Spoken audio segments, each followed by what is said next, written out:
Okay, welcome to Magnets, Crystals, Pyramids.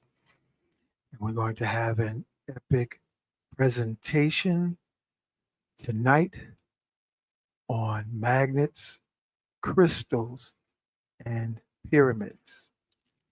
Before we begin, I want to say to all the listening audience, thank you for being born. Thank you for being alive.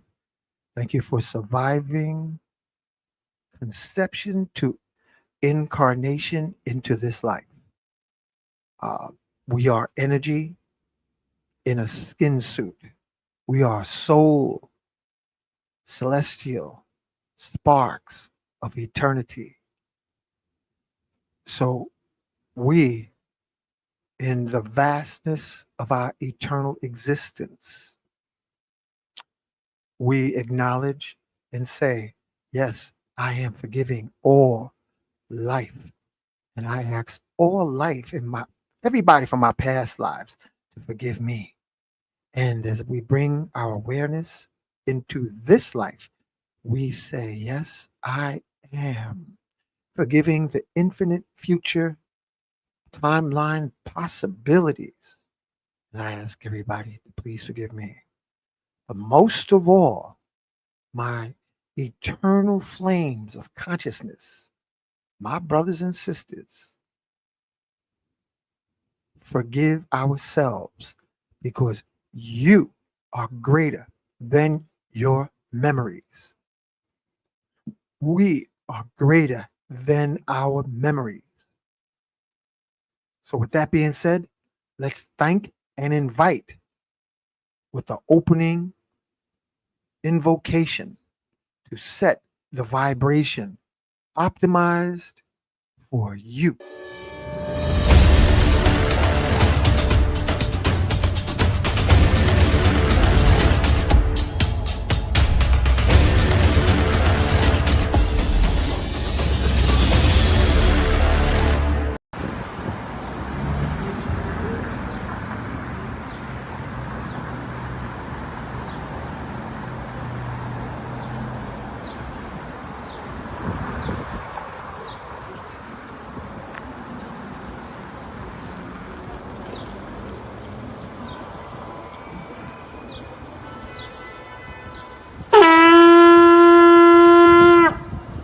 Putting out a call to the warrior in you, to the healer in you, the king, the queen, the magician, the lover in you.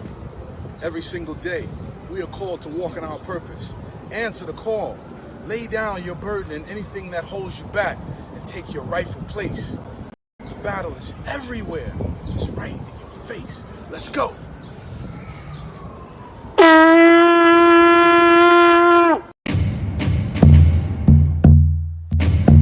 Welcome to Magnets, Crystals, and Pyramids. Success is your destiny. Yes. Love, wisdom, power. Remember, yes, always who you are. Yes. Yes. I am. Love, wisdom, power. Yes. Yes. I am. Love, yes, power. Yes. I am. Yes. I am. Love, wisdom, power. Yes. Yes. I am. Love, wisdom, power. Master. Yes. I am. Yes. Love, wisdom, power. Yes. I am. Say yes to yourself. Yes. I am protected. Yes. Yes. I am. Master. I am. Yes.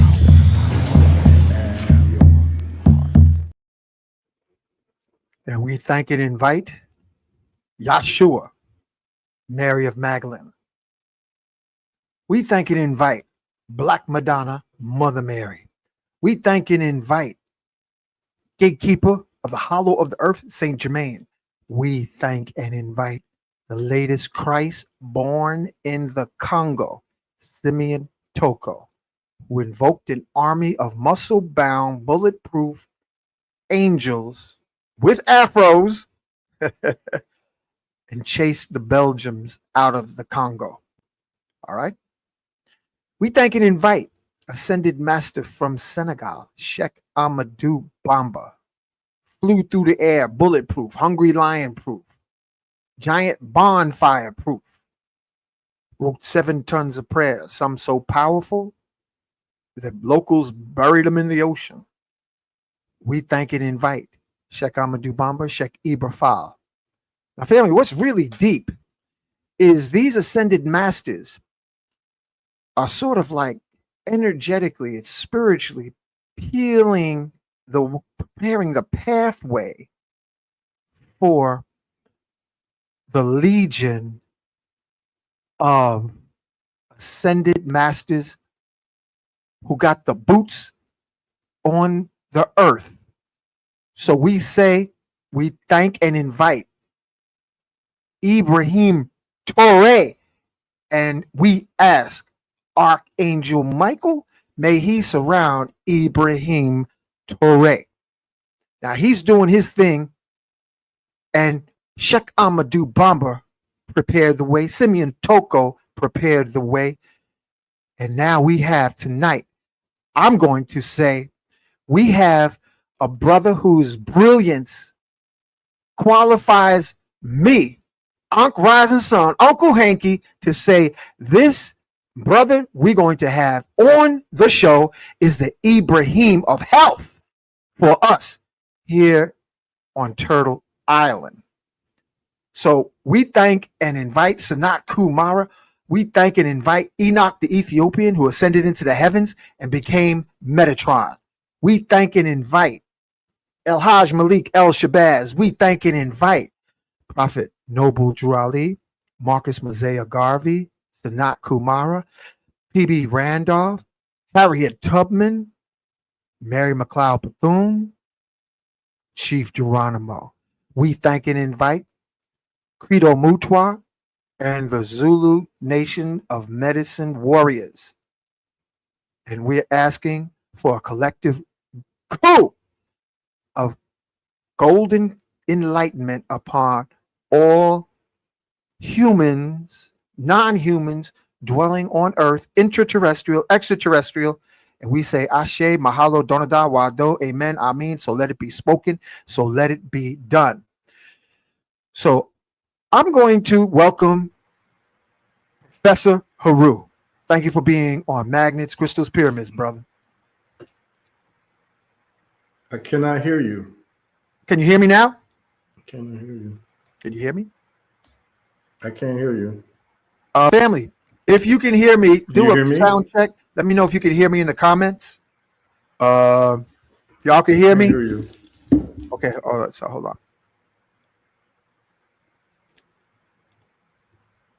Test 1, 2, 3. Test 1, 2, 3. Test. What about now? We good? I can't No? hear you. I can't hear your Test sound. 1, 2, 3. Test 1, 2, 3. Test 1, 2, 3. Is your mic muted? Hold on. Yeah, I can't hear you. I'll call you on the phone and see. I just can't hear you.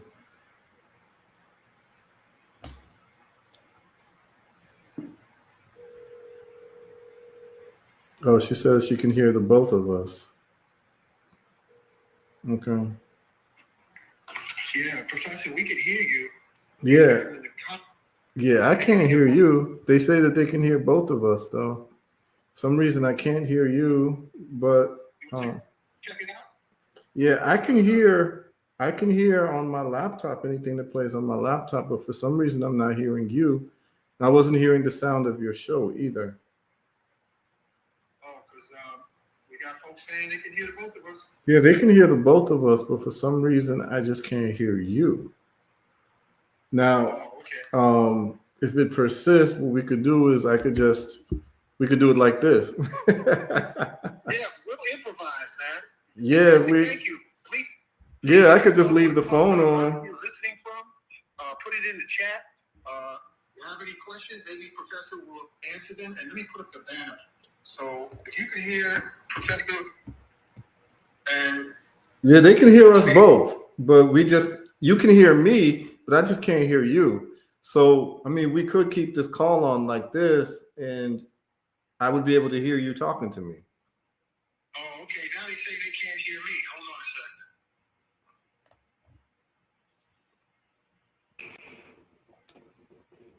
second. Okay. What about now? Can you hear me, Hear me, Professor? Professor?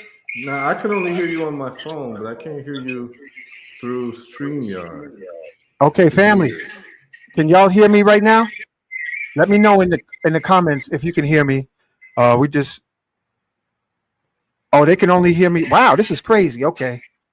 They can only hear me on my They can hear on the you? phone. Test 1 2 3. Test 1 2 3.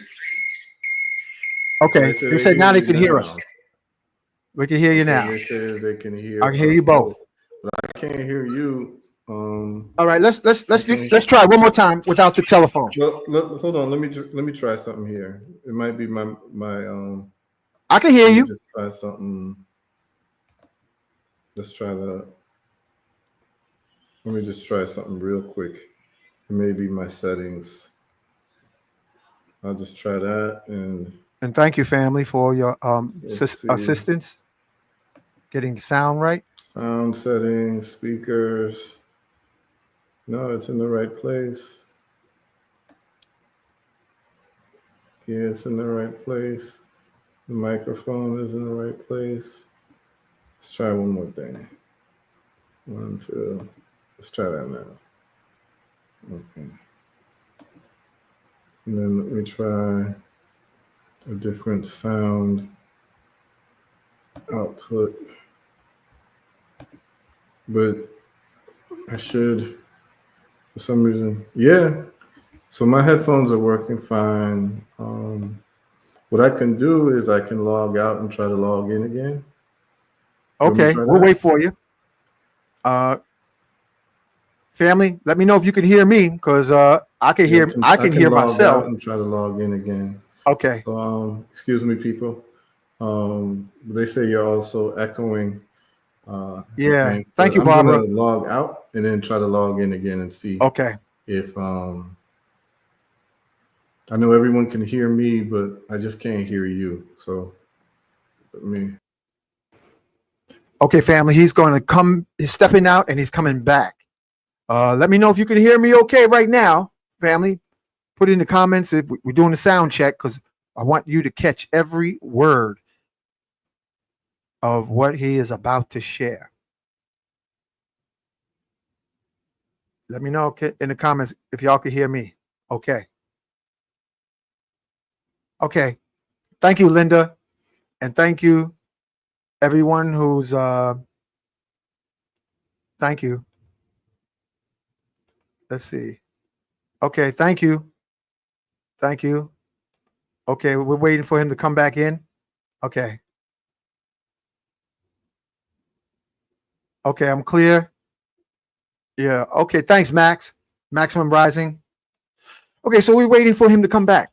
What I was saying before, I'm going to be so bold to say that Professor Heru is the Ibrahim Touré of or holistic or original indigenous health. His presentations, family, that I have observed was second to none. I have listened to Dr. Sabi. I've listened to Dick Gregory. I've listened to herbalists. And no one lays out the map, the historical presentation, bringing us to the present day. And with a simple explanation. And that's what makes a master teacher. A sign of a master teacher is making it so simple, it's stupid. So here he comes. Let's see. All right. Yeah, I still can't hear you. I can hear you good. Yeah, that's crazy. I don't know what's going on with StreamYard. So what I'm going to do is I'll just call you on the phone, and I'll Okay. just put it on speaker, and I'll be able to hear you. Since everyone can hear us both, I just need to be able to hear you. So just leave it on speak. I'll leave it on speaker. Okay. So what I'm going to do, Professor, I'm going to be backstage, family, because I want him to have full screen. And if you decide you want to put a PowerPoint presentation, you just give me the cue. Man, you could do that. Or we could just keep it like this. I don't have to have full screen. This All way right. I can actually see you asking, like I can see you moving. All right. That sounds So good. I'm comfortable with the way it is now. I'm fine now. I can hear you just fine. I can answer your questions, all of that. As long as the All right. audience So, can hear us both and there's no problem, we could just do it like this. all right. So what I want to do, because family, we've had Professor Heru here before. So I put together this, and I'm going to read this before we start. Family, listen. Medical disclaimer. The information provided on this channel is for educational, informational purposes only and is not intended as a substitute for professional medical advice. Anyway, that's it right there. Let me move it out the way. Boom. Go ahead, Professor. Do your thing. Hey, good to be on, and then for the comment there. Yeah, I tried taking out the earbuds, and I still can't hear them. But as long as the audience can hear us both, that's all I care about, because I can hear you on my phone, Hank. So we're good to go as far as I'm concerned. Sounds like a plan. All right. Great. How's that sound, family? Yeah, I'm good. As long as the audience is good and they can hear everything clearly, because it's really about them. So as long as they can hear everything, then we're good to go. Somebody said, what if you took out your earbuds? Yeah, I did take them out. Okay. And it still doesn't work. I still can't hear you. They say there's an echo. Who's the echo coming from? Is it coming from me or is it coming from him?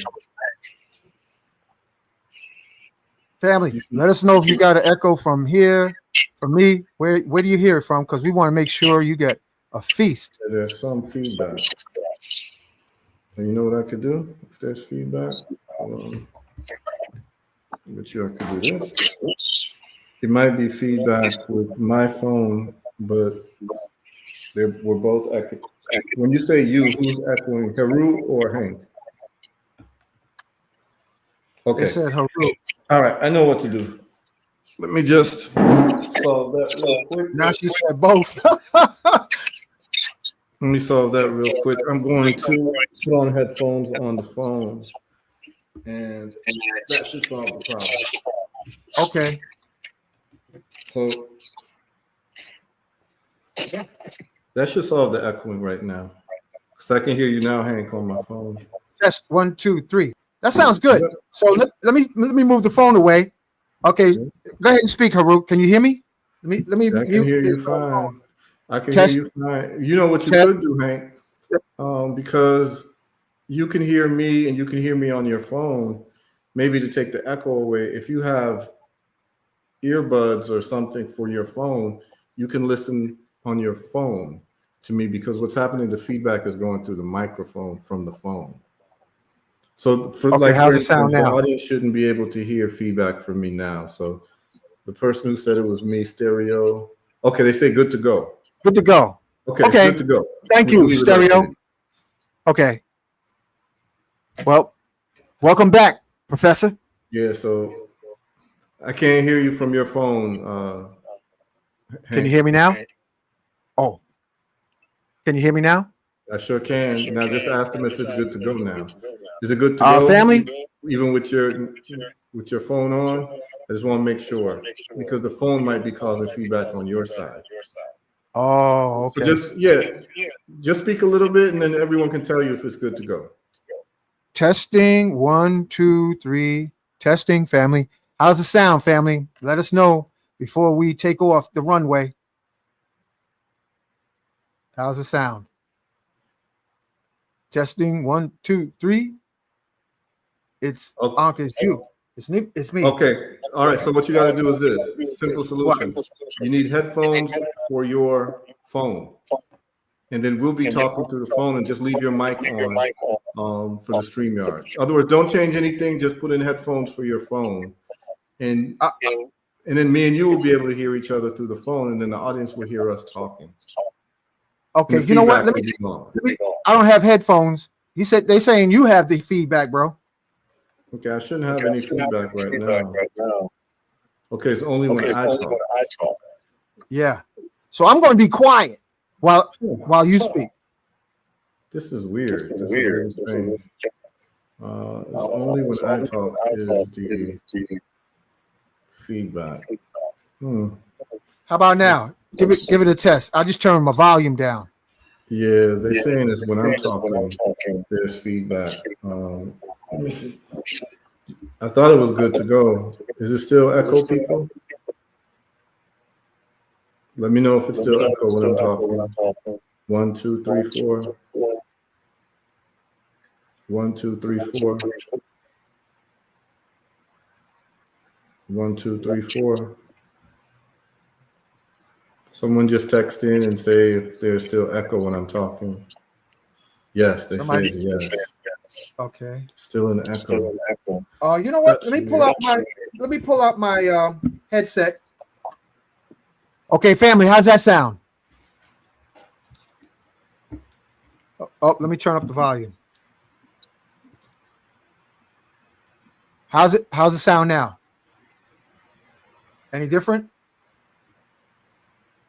They're saying there's still an echo. This is quite strange. Yeah, last time we did this show, there was no issues, right? Oh, I can hear the echo now. Let me put the headphones back on.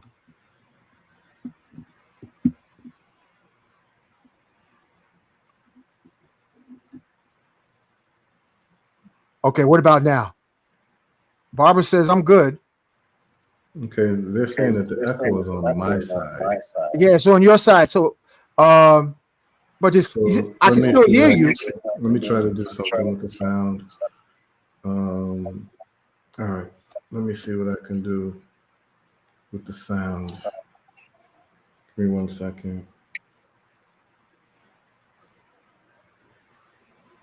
All right, hold on. Let me try to see what I can do with the sound settings. Audio, mic.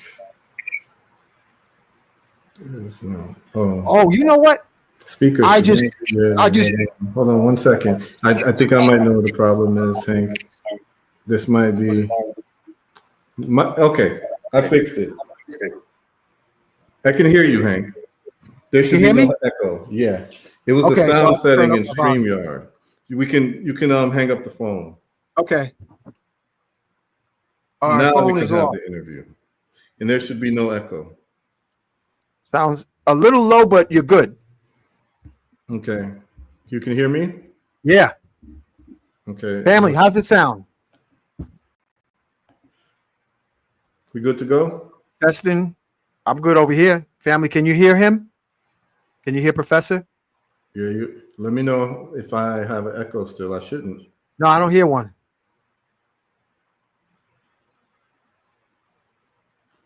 Can you all let us know if everything's good to go? Echo is going. Both of you are clear. All right, let's do it. Thank you.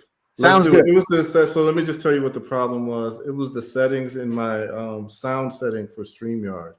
They had the settings messed up. They were using my microphone as the as the speaker. That's why okay. And I couldn't hear you. But we're good to go. All right. There's a banner. Professor, do your thing. Yeah, well, it's good to be here. I mean, you want to have a conversation, so feel free to ask me whatever you want to ask me. I know this is coming off the lecture recently in New York, in Brooklyn. So, I mean, you can set up the conversation any way you want. Ask me whatever you want. Your microphone is muted, by the way. Yeah, I just muted just to see if there was a difference. Yeah. It's okay. Good to go. Well, Professor, I'll start off. I was just at the check cashing spot, and I just happened to run into a sister from Grenada. And she said that she had just gotten a divorce, a 20-year marriage 2 years ago, but now she has she has cancer. And she said she knows it's from anger.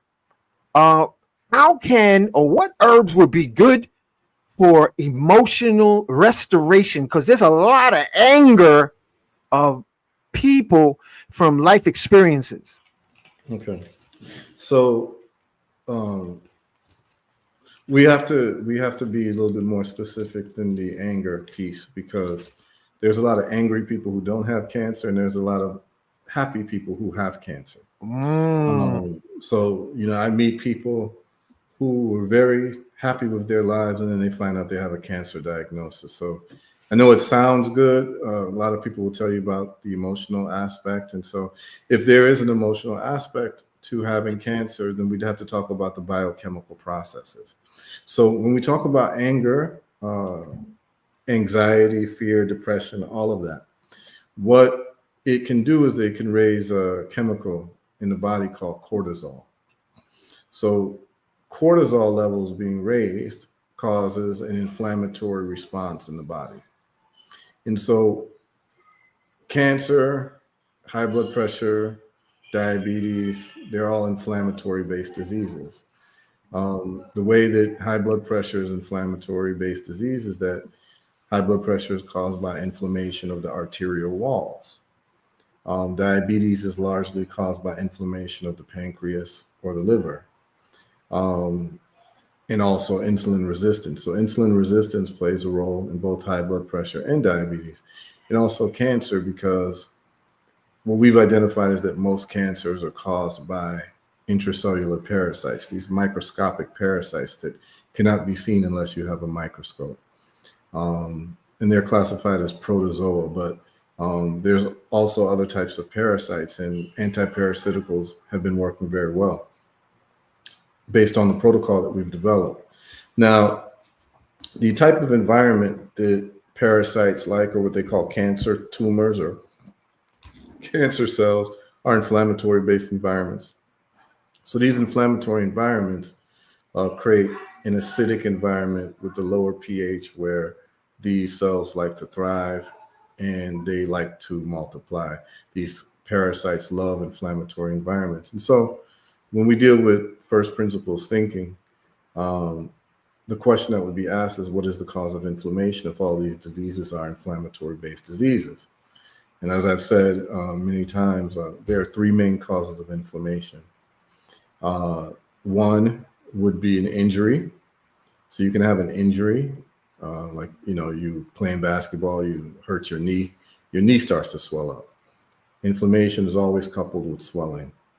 And then the second cause would be, so that swelling of the knee would be a site of inflammation. Someone hits you with a baseball bat in your arm, it swells up, that's a site of inflammation. Number two, you get an infection. So you can get a viral, bacterial, and you can get a parasitic or a fungal infection. And wherever that infection would be, you'll see swelling in that area as well. And that would be a site of inflammation. And then the third and most popular cause of inflammation, particularly in industrial society, is metabolic. And metabolic just means food. So the food that people are eating is causing inflammation, and this inflammation has two main culprits. The biggest cause of inflammation through food is sugar. The reason why we know that is just through observation, what sugar can do to the teeth. The teeth and the bones are the hardest part of the body, and sugar can burn a hole in your teeth, and it's called cavities. It can cause tooth decay, right? Sugar can do that. And if sugar can do that to the hardest part of your body, your teeth and your bones, then what is sugar doing to your soft internal organs? So what sugar is doing is it is literally wreaking havoc in your internal organs and causing chronic inflammation. So every time you open your mouth to eat something, if it's sugar or a refined carbohydrate, which you see in most of what they call processed food, which I just call adulterated food or chemicalized food, then that will cause an inflammatory response because it has a corrosive effect. Once it gets into the bloodstream, the blood is trying to deliver oxygen to all of your organs, but then you've got all this excess sugar, and the sugar is causing corrosive effects in your different organs. And when your organs have inflammation, all they do within medical nomenclature is they give you a Latin name of a body part, and then they give you the word, the term itis at the end of it, right? The suffix. Itis is just Latin. So people do well to know about the history of Western Europe and understand that Western Europe was conquered by the Roman Empire. The Roman Empire carried the language of Latin, and Latin became the language of those who were educated, just as what happens in every single instance in which a conqueror culture comes in. They conquer a group of people, and the group of people now have to be subjected to the educational system of those who conquered them. So therefore, like in the Caribbean that was conquered by England and colonized by England, people learn the British system of education. And the better you speak the so-called Queen's English, the more educated you are. And if you're in Haiti or Guadeloupe or Martinique and it was conquered by France, then you learn the French system and you learn how to speak French. And speaking perfect French is an indication of so-called education. So the same thing happened in Western Europe, where even the languages got changed to what you call Romance languages, Roman languages. And so Spanish, Portuguese, those languages are known as French. Those are known as Romance languages, which is Roman languages. And the people who got any education had to learn Latin. So all education was in Latin. Even to read the Bible, you had to speak Latin.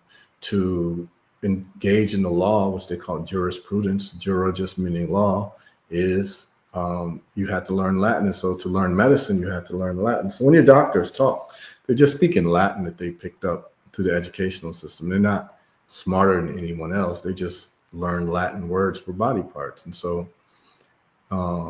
I'd say about 85% of diseases in terms of medical nomenclature end with the word itis. And it's important to have this primer in the conversation because then people will understand what's going on. I'm not one of those people who make products who just tell you what to take. I tell you why you're taking it. I tell you why your body's behaving the way that it's behaving, because I've found that when people are taught what's going on with themselves and they're able to visualize what's going on to themselves, you get a higher success rate because now that person is empowered to understand what's going on. So it's not efficient to tell someone, take this pill or take this herb. They need to know why. And so once you teach people why, you just get better outcomes. And so that's why I take my time in having these conversations. So when you have these diseases, you have dermatitis, inflammation of the skin, right? Derma meaning skin. Gingivitis, inflammation of the gums, ginger meaning gums. Meningitis, brain, inflammation of the brain. Myocarditis, inflammation of a sector of the heart. Pericarditis, inflammation of another sector of the heart. Cardio, Latin for heart. Prostatitis, inflammation of the prostate. Laryngitis, inflammation of the larynx. Tonsillitis, inflammation of the tonsils. Colitis, inflammation of the colon. Conjunctivitis, inflammation of the eyes. And it just goes on and on and on. And then we get to understand that all these diseases are ending in itis. Itis meaning inflammation, flame, fire. Then what is the cause? That becomes the first, question when you deal with what you call first principles thinking. So first principles thinking, for the people listening, first principles thinking is looking at a problem set and identifying what you would call the limiting factor, the greatest limiting factor of that problem set.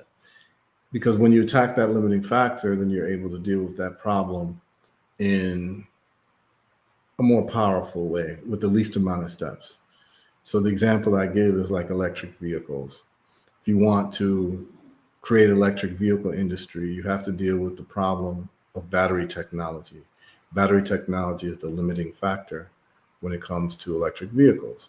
So you've got to solve the problem of batteries and distance. So your battery charge needs to be able to get you, 100, 200, 300 miles for it to be competitive with the ICE car, which is internal combustion engine vehicle. And also, it shouldn't take you, 5 hours to charge a battery to be able to get from point A to point B. Otherwise, you have to have a quick charge because people who are pumping gas for 5 minutes and then going along their way. So if you don't solve those problems, you'll never have a robust industry. And so if you want to do electric vehicles, you don't spend your research and development money on the wheels. You don't spend it on the windshield wipers. You don't spend it really on the design. You spend most of your research money on solving the battery technology issue.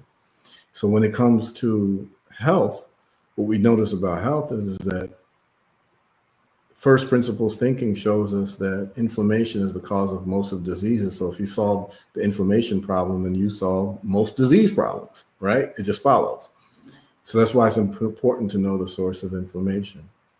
So what we need to do now is start looking at what are some of the limiting factors when it comes to health outside of inflammation. And so I give another example of growing fruit trees.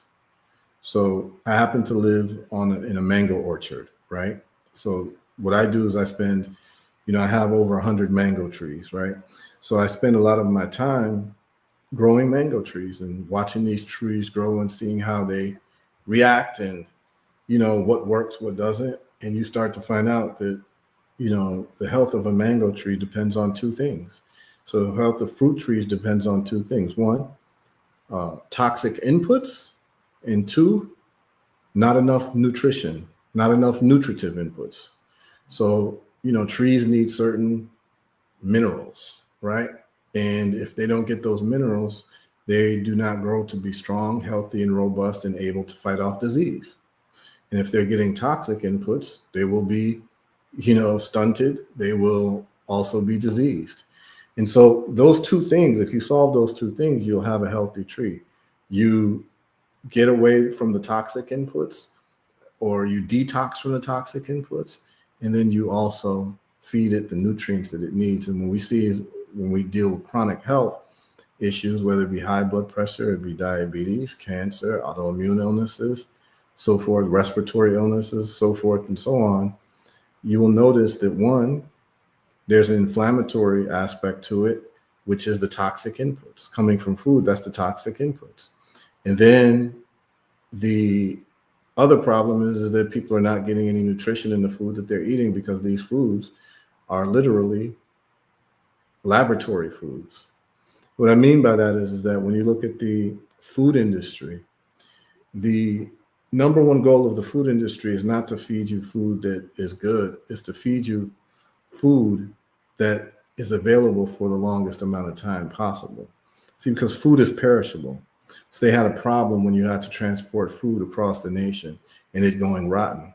So they had to develop chemicals called preservatives and these different Franken foods that will last and have a long shelf life. Because the longer something can stay on the shelf in the supermarket, the more profit can be made, because it will not be thrown away or discarded for going bad. So food scientists, their main goal and their limiting factor was food rotting. That was the limiting factor of that business. And how they solved the problem was pumping chemicals that were going to increase the shelf life of foods. That's why all your foods are in boxes. And you see all of these refined ingredients that don't get rotten, right? Now, the problem with that is that the longer shelf life a food has, the shorter shelf life the human being gets. Wow. You understand? So Yeah. it's a diametrically opposed relationship.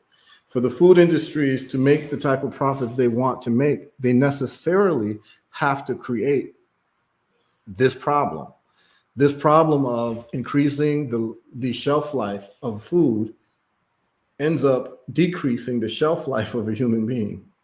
So the more of these laboratory-based foods that you're eating for the profit margin of these food companies, the more you are being fed to the medical industrial complex.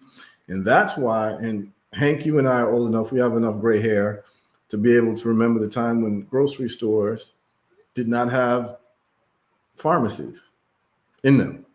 Yep. The pharmacy was a whole separate store from a grocery store. Now, most grocery stores that you go to have pharmacies inside of them. The reason is because they know that the food that they're selling you is going to make you sick. So you might as well go get your food and get your pharmaceutical prescription at the same time, because they know everybody's sick. And they know this. They know that the food is going to make you sick, because all you're doing is you're taking toxic inputs and not getting enough nutritive inputs. When we start looking at these nutritive inputs that are missing, and that's why at Herbal Results, we've created the products that we've created to be able to reverse engineer success. And so when you look at people with high blood pressure, diabetes, and cancer, over 90% of people with cancer are low in vitamin D. They're vitamin D deficient, they're magnesium deficient, they're zinc deficient, and they're selenium deficient. Over 90%. People with high blood pressure, diabetes, the same. They're deficient in these things. And it turns out that those 4 things that I named are absolutely indispensable for the immune system. So the immune system needs vitamin D, magnesium, zinc, and selenium. And then we also have the olive leaf extract product, because what the olive leaf extract product does, and there are a lot of herbs, by the way, and this is why I talk the way that I talk. It's not just about what I produce, because if for some reason you can't get my products, I tell you alternatives. I've determined that olive leaf extract is probably the best anti-inflammatory plant-based medicine that I know of, because it deals with inflammation in a very serious way, and it also gets rid of parasites in a very serious way. It lowers blood pressure, and it lowers high blood sugar. And it also kills just about every pathogen, which would be, your viruses, your bacteria, your parasites, and what have you. And, for people to understand really the depth of what I'm saying and the clarity of what I'm saying, it would really be necessary for people to go to the website, herbalresults.net, and go to the testimonial page. You want me to pull that up? Yeah, you can pull that up and you can show people, because here's where we are right now in 2025. Because of what happened with the pandemic, it's very clear that the emperor wears no clothes. And they obviously were not trying to help people in terms of the best interest of the health of the people. They're trying to get people lined up to take this experimental concoction, which they call the mRNA solution that they gave people, which has caused, a lot of these side effects that I get called about every single day. A lot of people are suffering from, taking those mandated concoctions, what they call the jabs, right? Well, interestingly enough, during that time, there were some studies that came out, and I can share it too, if I have the ability. Yeah, I have the ability to share, so I can share it. Yeah, you have it here. Yeah, you have it there. So if anyone goes to herbalresults.net, you just go to the testimonials page. You want to scroll up a little bit, Hank? Yeah, hold on 1 sec. Let me pull it up. Yeah, so here's what you're going to see, right? So anytime that people are talking to you about health, they should be able to show you testimonials of people who've gotten disease reversals with their methodology. And so what I'm going to say is that my way is not the only way. So I'm never going to be somebody who tells you I know everything and my way is the only way. What I will do is I will give you receipts. I'll give you receipts about every single thing that I'm talking about. I'll show you the scientific studies.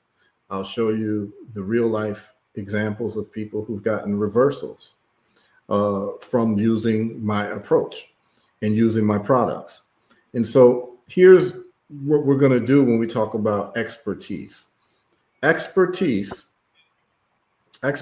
must be judged not by someone's name or how many degrees, even though I have degrees, or people's titles or what have you, or appeals to authority or institutional affiliation.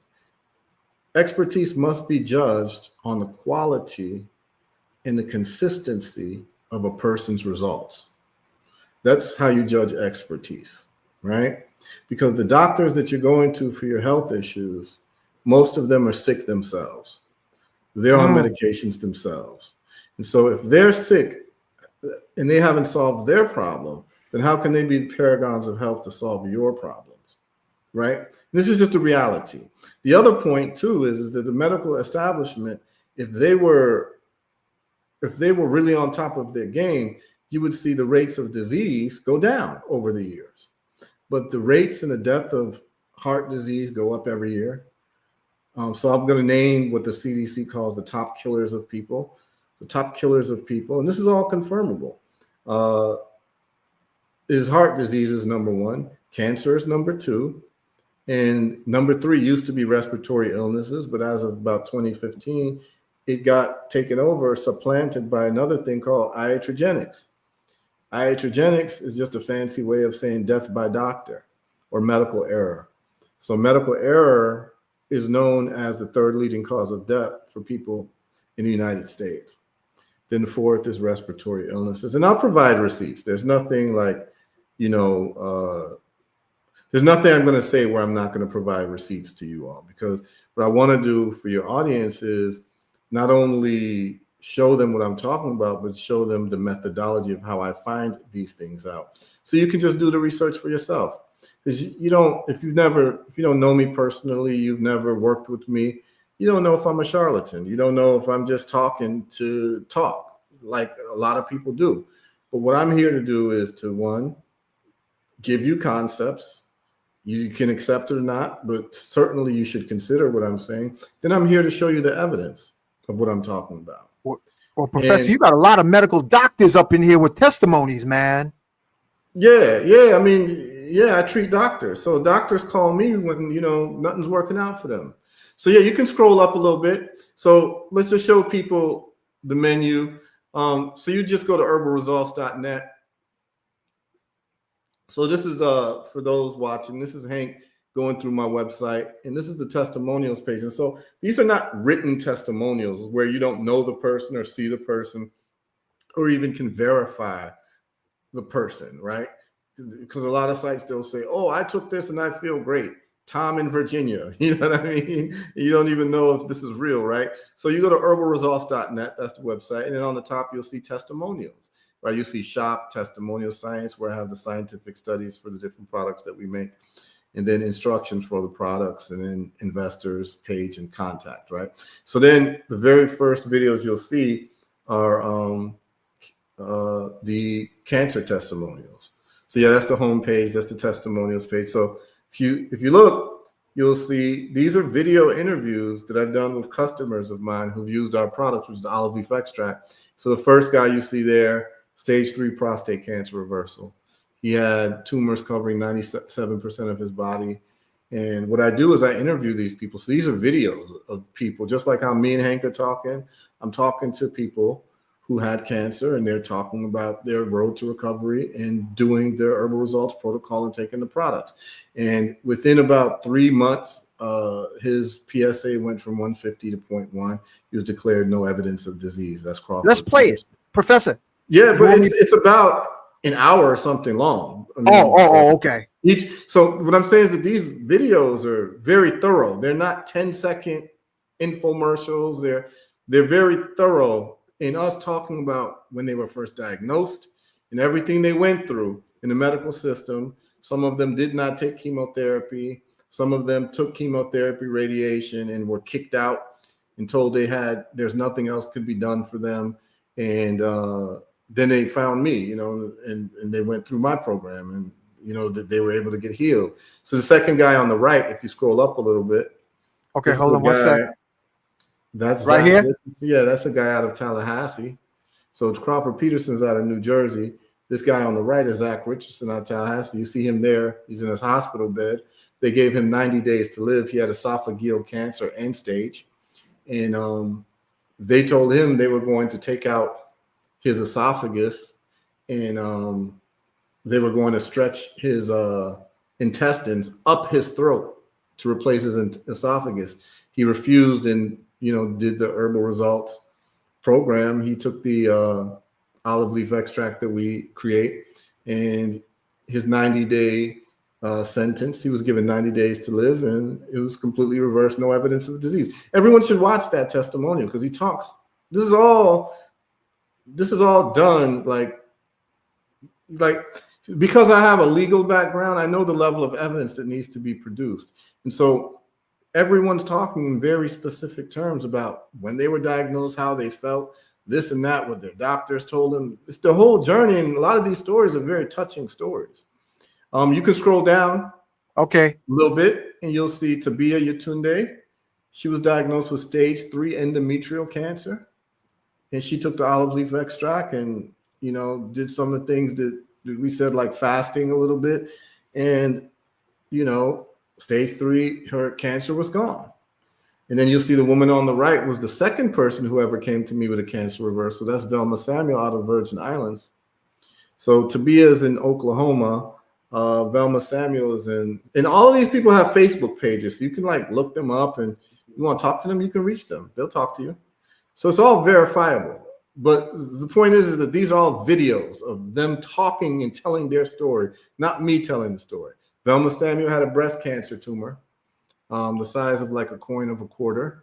And she took the olive leaf extract, and the tumor completely went away. And she talks about that. And this was in 2017, I believe, when she contacted me. She was like the second person that we got who contacted me and told me she had a reversal, because up until then, we've been dealing with people with high blood pressure and diabetes.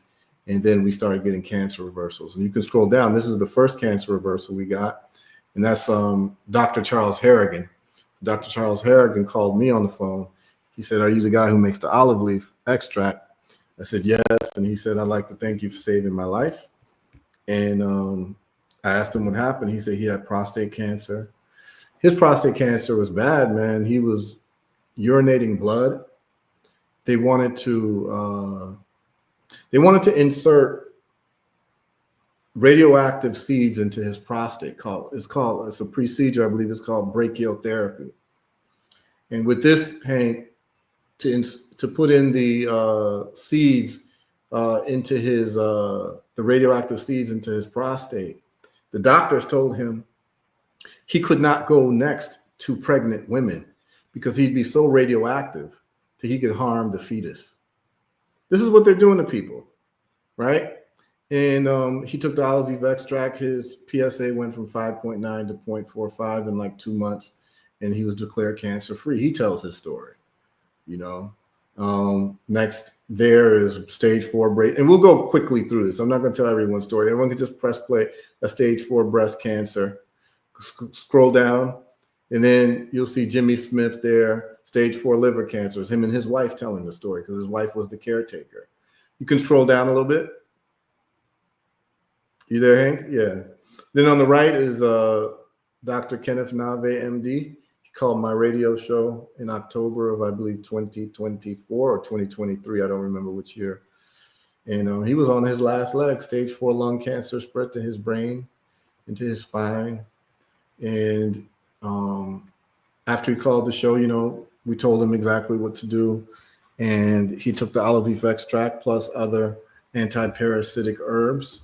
And lo and behold, 4 months later, is declared no evidence of active disease. Everyone should watch that video because me and him go deep into the weeds. The medical system actually almost killed him by giving him sepsis. They tried to put in a chemotherapy port in his chest and ended up getting infected. And this is someone who already had cancer. He believes his cancer actually came after he took the jab. And he talks about it. So he took the jab, and then like months later, he started getting these like pains. Found out that it was actually cancer tumors that was stage 4. So this is like the first time in history that you're seeing people with the first time cancer diagnosis at stage 4. That's because people's immune systems have been wrecked. And everyone should watch that interview because it's very thorough. We go in depth, talk a lot of medical talk, but I try to make it easy so an 8-year-old child can understand it. But you all should check it out. And someone's asking for a link in the description. I'll put a link in the description to the website. It's just herbalresults.net, y'all. Very let me put it back up. Okay, yeah, they want a link. Family, hold on 1 second. We have it right here. Yeah. And then, you know, you can go down. This is a guy who came to one of my lectures, Ron Bush.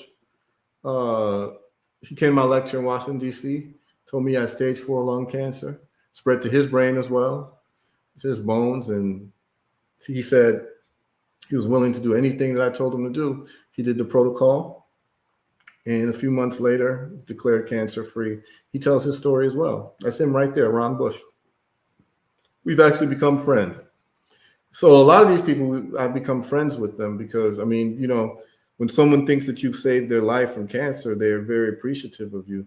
But I've gotten to get to know these people, and they're wonderful people, and I'm very moved and honored that I could play a role in keeping these people still on this planet, because they're wonderful people, and the world would be really at a loss in terms of good people if these people were no longer around. And we have Kwejo Tukumbo. This is a brother I know that I met through another group of brothers. He had stage 1 prostate cancer. He talks about that. And then they did an MRI and nothing was detected and all that. After he was able to lose 70 pounds doing the protocol as well. He tells his story. You can scroll down. Okay. And I'll tell this last story, and then we can get into the high blood pressure and diabetes stuff. So I'm only showing this so that people can do some due diligence on what I'm talking about, because the best use of our time is not me telling you what I think, but really showing you the results of what I think, right? And showing people how they can access it. So this is a 2-part interview. This is a woman named J. Renee, and she came to my lecture in Atlanta. And the reason why she found out about me, and this is a crazy story, Hank, everyone should listen to this. One is she's calling the radio show, and then we do a Zoom interview. So then you can see her video-wise. But this is a woman who was diagnosed with stage 4 adenocarcinoma. It's a cancer that spreads through the lymph nodes in different parts of the body. And someone's saying no link in the description, Hank. Just go to herbalresults.net, Mike. I see Mike is asking. Just go to herbalresults.net. Yeah, Mike, it's scrolling on the bottom. You know, I'll put it in the comments. So sometime. So this particular woman, Hank, she went to the cemetery to pick out her own grave plot, right? And when she shows up at the cemetery, because she was diagnosed with stage 4 cancer, and basically they told her she didn't have long to go, and the cancer had spread all throughout her lungs and her brain, and they just said basically you're going to be out of here soon. And told her family, and her family started gathering, family members, and to meet up with her, because the prognosis was poor. So she decided to go to the cemetery to pick up her own grave plot to save her family the burden of doing it themselves. When she shows up at the cemetery, she meets a woman there. Her name is Kai Wilson. Kai Wilson is a friend of mine on Facebook and has been following my work for years, where I'll post, success stories of the work that we do. And Kai Wilson happened to work at the cemetery. I think she works in the life insurance section, where you take the life insurance proceeds to, get the burial plots. And so, the way the conversation starts is, condolences to your family member that you're getting the grave plot for. And the woman, Kai Wilson says this to her, and, Renee says, it's not for a family member, it's for me. And, Kai is shocked. It's for you. So what's going on? So, well, I've been diagnosed with stage 4 cancer, and I don't have much longer to live. So I'm just trying to save my family the burden. And Kai says, listen, it's not the end for you. I think there's someone who can help you. And you need to go to herbalresults.net and contact this brother named Heru. He's got a lot of great success stories. So just go on the website, listen to the testimonials. If the testimonials, are powerful to you, contact him. And I remember that day she sent me a message and said, Heru, there's someone I need you to talk to. I have a feeling you could help her. And so she went ahead and contacted me, Renee, and we've been working ever since. And she tells the story, and I'd say about 90% of her cancer from her lungs is gone, and other parts of her body. And we're still working with her, but in the whole process in the last 3-4 months of her doing the protocol, not only has her cancer almost gone away, but her high blood pressure has gone away, and her diabetes has gone away, and she's lost about 60 to 80 pounds. So I want to say this, is that there is no reversal of cancer without also reversing high blood pressure and diabetes, because these are metabolic issues. And most people who have cancer also have high blood pressure and or diabetes because of the metabolic problem. They have a metabolic syndrome that's driving these diseases based on inflammation, which is then based on the toxic inputs of sugar, refined carbohydrates, and vegetable oils. That's the canola oil, that's the corn oil, soybean oil. All those oils are, those seed oils are highly inflammatory because of the process used to make them with hexanes, and they leave a thing called linoleic acid, which literally causes inflammation throughout the body. It was never meant for human consumption. It was originally meant to be lubrication for industrial equipment. But it was so cheap to make, they decided to give it to human beings. So now you see, we start seeing profit over people again, right? So she cut all that stuff out of her diet: the sugar, the breads, the crackers, cookies, donuts, pasta, sweet drinks, all that. She cut it out of her diet. And she not only had about 80 to 90% reversal of her cancer tumors. And we show the scans, in the interview. Go to the second interview, you'll see the before and after scans. It's quite remarkable. And also she no longer has high blood pressure, is no longer on high blood pressure medication, is no longer on diabetes medication. So there is nobody coming to you who's had cancer and says, oh, my cancer is in remission, and still has high blood pressure, diabetes, and is out of the woods. If you have cancer and for some reason they tell you it's in remission, but you still have high blood pressure and diabetes, you still got a problem. Your cancer will come back. And most times it does for most people, because the medical system has not dealt with the root cause of the issue. We could talk into, the root cause of the issue in terms of these parasites that we're talking about, and why I wrote the book that I wrote. But you can scroll down a little bit more. All right. 1 second. So I divided from cancer and then high blood pressure and diabetes reversals. And so you'll see, this is actually a brother on the left who came to the lecture in New York last year, or the beginning of last year. And big up to Mama Kufunya. She told him about the lecture. This brother had the worst high blood sugar numbers I've ever encountered. His blood sugar was as high as 680. Which is crazy. He's been in diabetic comas. So just to give people, like, usually the healthy levels of blood sugar is like 90 to 120. And then anything above that, you're in diabetes territory.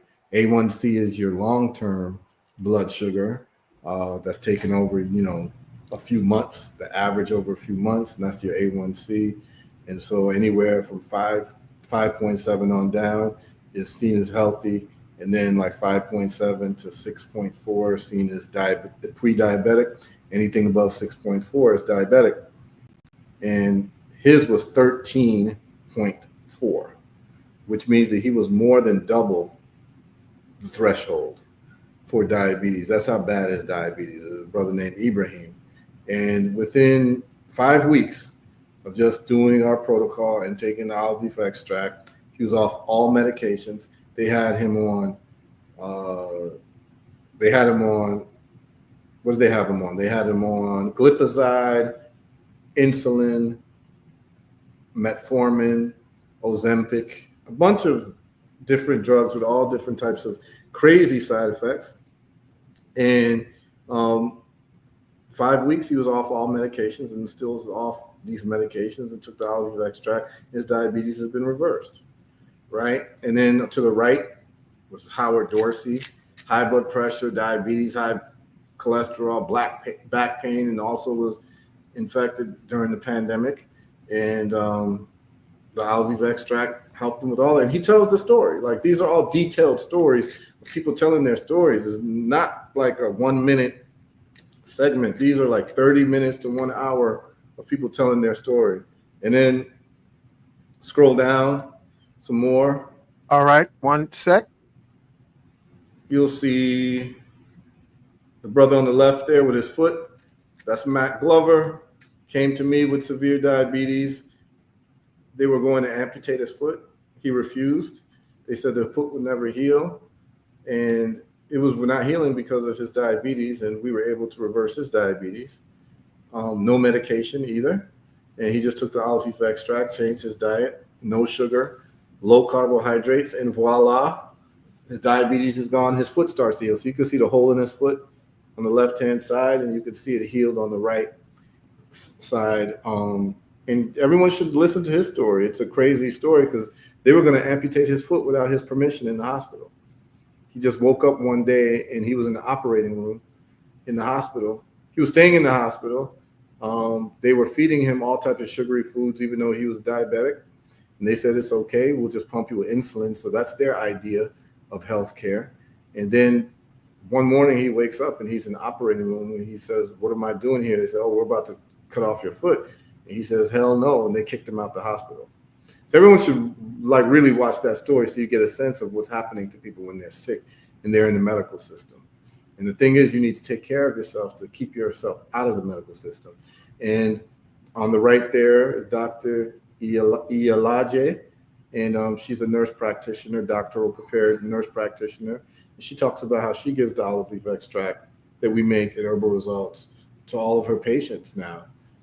It works for her high blood pressure, and she gives it to her patients with diabetes. And she talks about it.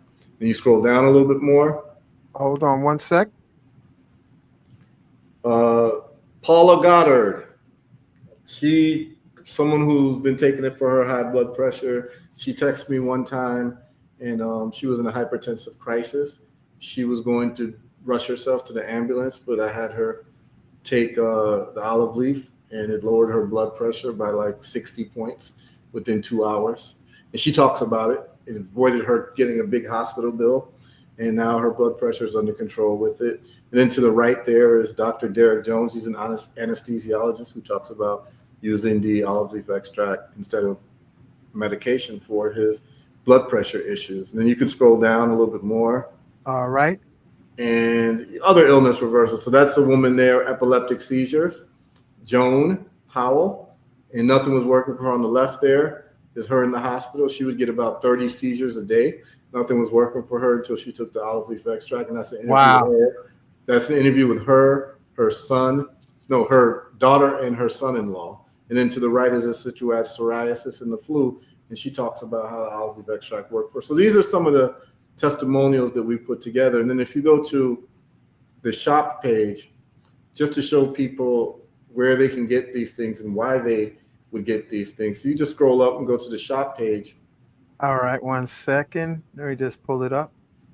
So on the shop page, the very first thing that you will see is the book that I wrote. It's called The Successful Eradication of Cancer Using an Intracellular Parasite Theory. It's a downloadable book. You can get it anywhere in the world where you are. And we also ship products worldwide through FedEx. So if you're outside of the country of the United States, you can get it. In this book, what we've done is we put together all of the scientific studies necessary to make our case that cancer is actually caused by intracellular parasites, if not an intracellular parasite itself. And so the first chapter is all the scientific evidence. The second chapter is all the testimonials from people all over the world who have used antiparasitics to reverse their cancer. Some of them are my customers and some of them are not. And I'll talk about the different antiparasitics that have been used, whether they are pharmaceutical or natural antiparasitics. I'll give people a list. And then chapter 3 is the protocol. So I've developed a protocol, which is a 3-pronged protocol that deals with diet. So in other words, we starve them, these parasites and these tumors, of their main fuel source, which is glucose. So we have a glucose-free diet, which is called a ketogenic diet. Then 2, we ramp up the immune system. And as I said earlier, the immune system needs 4 things that the immune system must have. It must have vitamin D, it must have magnesium, it must have zinc, and it must have selenium. And all cancer patients tend to be deficient in all of those. And that is exactly what the immune system needs. And it makes a lot of sense because the immune system is what holds off cancerous cells and precancerous cells. And actually, you have a part of your immune system that kills cancer called killer T cells. And when they give you immunotherapy, they're trying to redirect killer T cells to kill cancer cells. So they already told on themselves that the immune system can kill cancer. So then the first thing, well, there's a few things when someone has cancer. And this is your audience listening. So check this out, audience. The first thing that anyone has cancer diagnosis, the first thing that they should be told is stay away from sugar. Okay, and then what we can do is I can share a screen. Hank. What you want me to do? Yeah, you can just stop sharing. And let me just talk to the people a little bit, and I'll share a little bit. But if someone gets a cancer diagnosis, the very first thing they should be told that is not told is stay away from sugar. That's the very first thing. Why am I saying this? It's because all cancer feeds off of glucose. That's their main energy source. The human body has two energy sources, glucose and ketones, which are healthy fats. So you can switch over to ketones, which is known as a ketogenic diet. Anyone can look it up, so you don't feed the cancer. The reason why we know glucose feeds cancer is because of a PET scan, right? Some of you all might not know what a PET scan is, but a PET scan is it's more sensitive and more accurate than an MRI or a CAT scan or ultrasound in detecting cancer. It's a positron emission tomography test. Positron emission tomography, they inject you with radioactive fluorescent glucose called fluorodeoxyglucose. Fluorodeoxyglucose is injected in you. And why is fluorodeoxyglucose injected? It's injected in you because, and maybe at this point I give people receipts because I'm saying stuff that a lot of people haven't heard before. And so it'll be important for me to give people some type of receipts, right? Just to show you that I'm serious about what I'm saying, and what I'm saying is all verifiable, because for a lot of people, when they hear me, this is the first time they've heard me, and they don't know what to make of it because it sounds so crazy what I'm saying. So what I'm going to do is I'm going to share and present a little bit of receipts for people. I showed you the receipts on my website, but for your listeners, I'll do this for y'all. All right. So how PET scans work? Stanford Healthcare Center, Stanford Medicine, right? Everyone has heard of Stanford, great university. Here's what they say about PET scans. Can everyone see this? Can you see this, Hank? That's full screen. Yep. Okay, how PET scans work. What to expect during a PET scan. A small amount of radioactive glucose, a sugar, is injected into a vein. A PET scanner takes a picture of where glucose is being used in the brain or the body. PET scan utilizes a radioisotope tracer that is an analog to glucose called fluorodeoxyglucose. FDG accumulates within malignant cells, cancerous cells, because of their high rate of glucose metabolism. I say that again. FDG accumulates within malignant cells because of their high rate of glucose metabolism. Once injected with this agent, the patient is imaged on the whole body PET scanner to reveal malignant lesions which may have been overlooked or difficult to characterize by conventional CT scan, X-ray, or MRI. Let me take the screen off. What are they saying? What they're saying to you is that the reason why PET scans work is because they inject you with glucose that is radioactive and fluorescent. But the reason why it works is because cancer tumors feed off of glucose 20 times faster than regular cells. Wow. So because cancer cells feed off of glucose much faster than regular cells, whenever glucose is present in the body, the cancer cells will take up the glucose before any other cell. That alone should mean that the medical system should know the relationship between sugar and cancer, or else a PET scan wouldn't work. Not only would a PET scan not work, it would not be the most sensitive and accurate test. As it just said, it's better than MRI because the MRI can miss some things. It's better than a CAT scan. It's better than ultrasound. The reason why it works, and the only reason why it's better than those other scanning mechanisms, those other scanning procedures, is because of the glucose. That is fluorescent and radioactive. So then when the cancer tumor eats up the glucose, they light up. The tumors light up. And then they scan you, and wherever the lights are, they say that's where your tumor is. Damn. So if that's the case, why the hell are your doctors not telling you to stay away from sugar? And not only that, when you go into a cancer ward, because I've lived in a cancer ward for a month and a half, taking care of a relative. I've literally lived there where I bathed in the sink in the hospital, in a cancer ward for a month and a half. So I know what they're doing and what they want to do. And you live in a cancer ward, you see what they're feeding the cancer patients? They're feeding them pancakes and syrup, donuts, cake, pie, cheesecake, sweet drinks, Coca-Cola, fries, bread, everything that converts into sugar and everything that's sweet, they're feeding them. They tell them, oh, eat whatever you want. And now we wonder why people aren't getting results when it comes to reversing cancer. And when people's cancer keeps coming back because they've never been told that their diet is actually feeding the cancer that they have. They're not even giving people a fighting chance, man. And this is why I do these shows. That's why when you asked me to come on, I said, of course I'll come on. Because if at least even one, I don't care how many, I don't know how many people listen to your show, Hank. It could be one person. Nah, man. It could be 1,000 people. It could be 1,000,000 people. I don't care. As long as one person hears what I'm saying and can actually just look up what I'm saying. Look up why a PET scan works. It's because of the glucose. Cancer tumors feed off of glucose faster than regular cells, and they're greedy for glucose. So the fact that people aren't told this when they get diagnosed with cancer, to me, is a crime unto humanity. Number two, when they send you home from the hospital with a cancer diagnosis, they send you with a box drink called Ensure.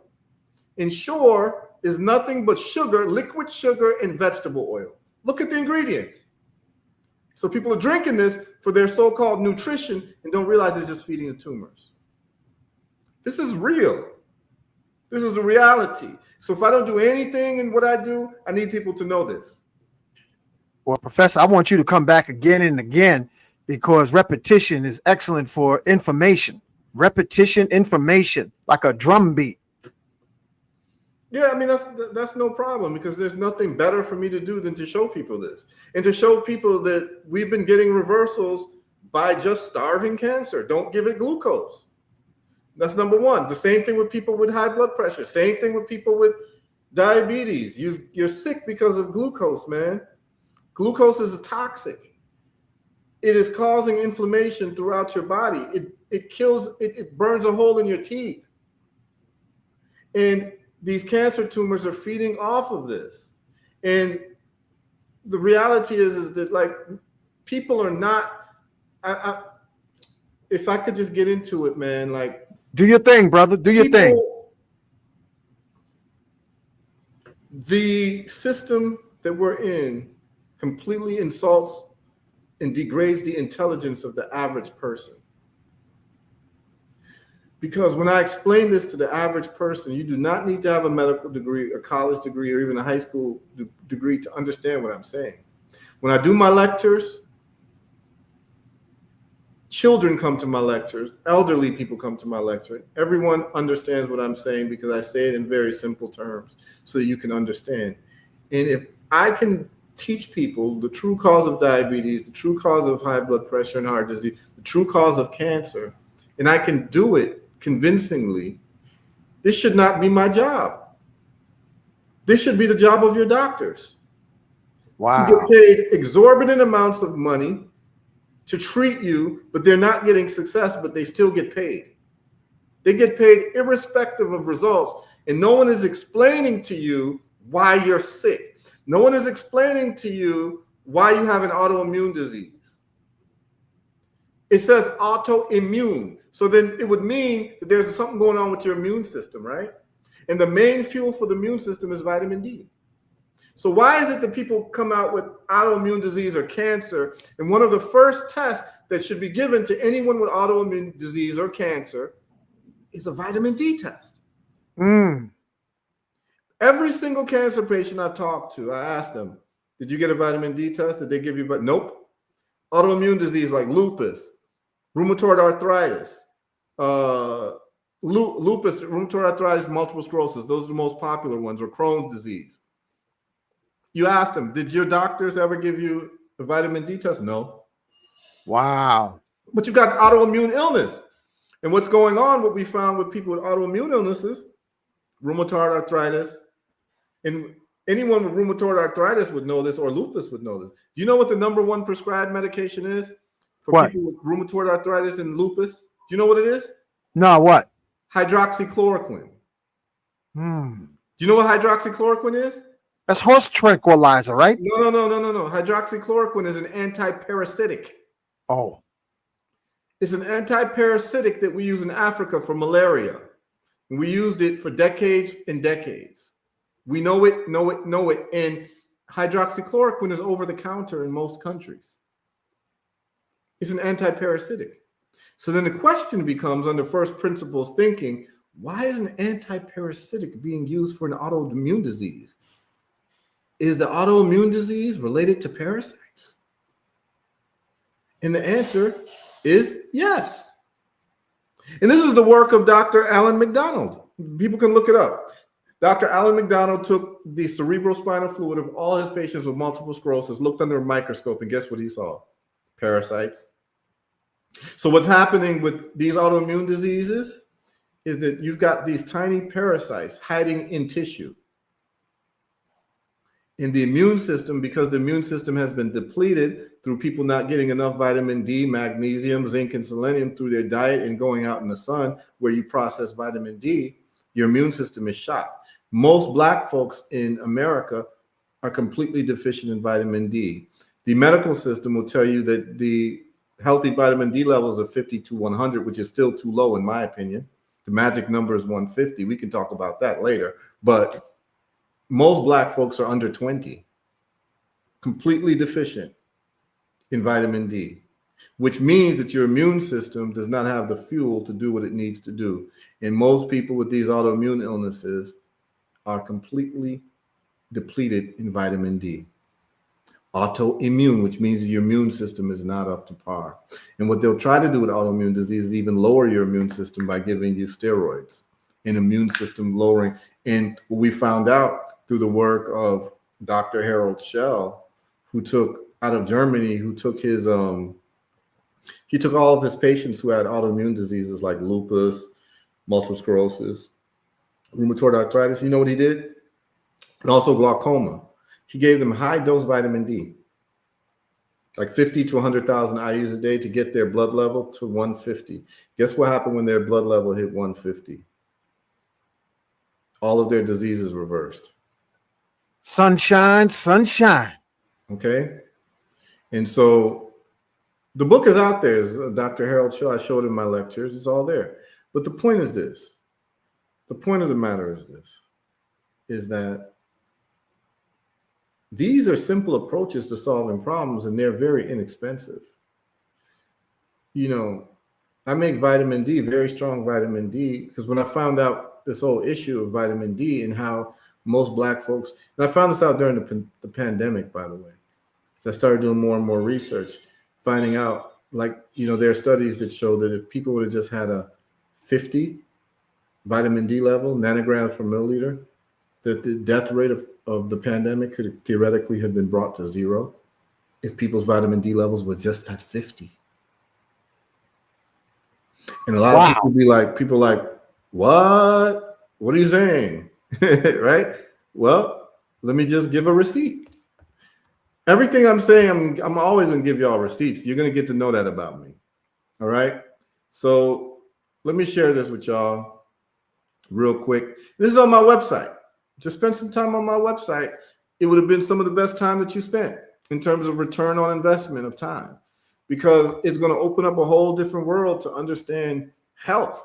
And when you understand it, you'd be like, oh, this makes a lot of sense. Like, it's actually very easy to understand if you understand what we call the first principles thinking approach to health. Just understanding it's about too many toxic inputs and too little nutritive inputs. Take away the toxic inputs and bring in the nutritive inputs. And all of a sudden now these health problems just go away. So I'm going to share the screen with you all real quick about the importance of vitamin D real quick. And it's not just for these viral infections. So you go to the website, you're able to see herbalresults.net, and you go to vitamin D science under the science. So I've done all the work for you. And look at this. This study right here is what everyone should look. And all these studies on the U.S. National Institute of Health website. Remember they said that if you want to hide something from people, put it in a book? Well, if you want to hide something from people, these days you put it in an online library, right? So here we are. An official website of the United States government. Are you able to see this, Hank? Yeah, I can see it full screen. Yep. National Library of Medicine, NIH. Look at the study. COVID-19 mortality risk correlates inversely with vitamin D3 status, and a mortality rate close to zero could theoretically be achieved at 50 nanograms per milliliter of vitamin D3. This is the study. What are they saying in plain English? In plain English, they're saying that if people's vitamin D level would just been to 50, you would have had a mortality rate close to zero, like no one would have died. Man, that's why all of just told. Professor, family, during that whole COVID, none of the winos outside the liquor store, they all out there. People were outside, and they told people to stay inside. Yeah, but the winos stayed outside. Yeah. And they told people to stay inside, and people got sicker and sicker because they weren't getting vitamin D.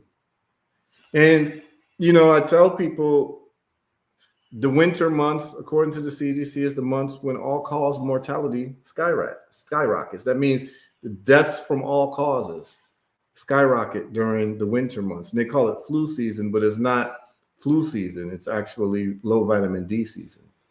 And so what happens is your vitamin D is depleted and your body can no longer fight off opportunistic infections. I want to acknowledge on Brother Rich's platform, KT Arch Degree also spoke of the vitamin D. I want to thank all the people who had the courage to have you on on their YouTube channels. I want to thank everybody. I want to thank Monique. I want to thank Kafunya. I want to thank you, the listening audience. Please continue, Professor. Yeah, so vitamin D is very important. You know, I take it every day. I take a high dosage every day because the dosage that they're trying to tell people is the wrong dosage. 5,000 IUs is the wrong dosage. There's a study that I'll share in my next lecture, but there's a study. Well, there's a lot of studies that happened. There's a study about the Somali population of Norway. Because Norway is either Norway or Sweden. They have very relaxed refugee policies. So when they were having the civil war in Somalia, they took in a lot of Somali refugees and put them in these government project housing. And all of the people from Somalia there started developing all of these high rates of illnesses, which would be like diabetes. They had the worst health outcomes. And when they tested all of them were completely deficient in vitamin D because they went to this cold place that's only sunny 3 months out of the year. It's very dark during the winter. And these are people who live off of the equator, who used to get all this sunlight. And now they're living in these northern environments with snow, and they're huddled in these buildings where no one's getting sunshine. And they just have the worst sicknesses out of everyone in that society. And all of them were completely vitamin D deficient, and they were dying from the pandemic more than anyone else in Sweden. There's also a study in Indonesia where they showed that 99% of the people, they did a post-mortem analysis, 99% of the people who died during the pandemic, they tested their blood, 99% were deficient in vitamin D. Vitamin D is the main nutrient for the immune system, and it's free, right? You can get it from the sun. And your doctors will stop you at 100, by the way. If you get a vitamin D reading over 100, they'll stop you. And they'll stop you because they're trained What you have to understand is that the medical school curriculums is controlled by the pharmaceutical industry. So they stop you at 100. Why do they stop you at 100? Well, most doctors don't know. And I've talked to them. They'll tell you they're trained that anything over 100 level in your blood is toxic. Your risk for vitamin D toxicity. But if you ask them, what is the risk? Like, what's the toxic thing that would happen? A lot of them don't know. They're just parroting what they heard in medical school.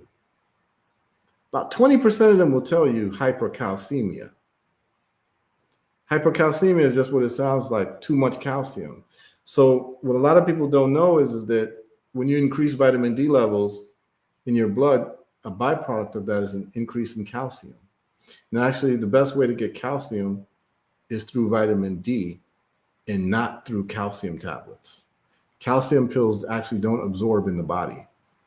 They just get peed out. They're a complete waste of money and time. So if you want an increase of calcium, you take vitamin D. Now, because of this increase of calcium, the calcium is looking for somewhere to go. And sometimes the calcium, if you have excess calcium, it can end up in your kidneys where you can get kidney stones. So that's what they're talking about, hypercalcemia, which is very rare, by the way. It's very rare. People have vitamin D levels over 200 and don't get hypercalcemia. But they're told this. But the thing is that there's vitamin K2. Vitamin K2, when it's added with D3, it delivers and transports and delivers all the excess calcium in your blood directly into your bones. So there is no risk of hypercalcemia if you take vitamin D3 plus K2. There's no risk of it. So to cut people off at 100, there's a reason why they cut you off at 100. Because they know through the research that if you get 150, you get to 150, most of your diseases start to reverse spontaneously. And actually, there's a whole protocol called the Coimbra protocol, which is about high dose vitamin D therapy, COIMBRA. It's a doctor out of South America who just started giving people high dose vitamin D3 and all their diseases just get reversed. How high of a dose? Well, I can tell you what I take. Yeah, what you take? And I can tell you also according to the studies. So I have a study in my book of a woman who was diagnosed with pancreatic cancer. And she was diagnosed with pancreatic cancer. She refused to take chemotherapy and radiation and all those other things. And pancreatic cancer is known as the most aggressive form of cancer, right? And remember what I told you all about sugar? Right. The pancreas is the organ that controls sugar. So is it now a riddle that if you get cancer in the pancreas, that would be the most aggressive form of cancer, the sugar center of the body? That's deep. She was told by her doctors with a prescription to take 5,000 IUs of vitamin D per day. And she misread it to 50,000 IUs. Oh, shoot. And she took 50,000 IUs per day. But listen to this. 3 months later, she goes back to get a checkup. And guess what happened? Her cancer was completely arrested. Y'all hear that, family? Okay. Say that again. Her cancer was completely arrested, and I have the study in my book. I mean, I'll share it with you all because, people demand receipts, so I don't mind giving to you. I don't mind giving it to y'all. Like, I'm probably one of the only people who's always going to provide you receipts because I know what I'm saying is very new, and people have a right to be, skeptical. I don't mind skeptics because what I find out about skeptics is when you show them what you're saying beyond a reasonable doubt, they become your biggest advocates for what you're saying because, it is okay to be skeptical. I don't mind it. I don't mind the questions. I love it when people ask questions. I love it when people are skeptical. I talk to a lot of doctors who are skeptical, and then they become fans of what I'm doing and they start referring their family members because the truth does not mind being questioned. I'm actually very happy. And I'm not saying that I have the only truth, by the way. I'm just saying that I have results to back up what I'm saying in the form of studies and testimonials of real people who were dealing with real situations.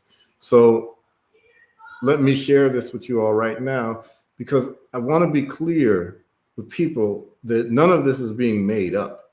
So here we go. Here's the study. It is on the U.S. National Institute of Health website again. Okay. Everyone can see it. And it appeared. Yeah, we can see it. Full screen. Yep. And it appeared in the Journal of Pancreatic Cancer. Okay.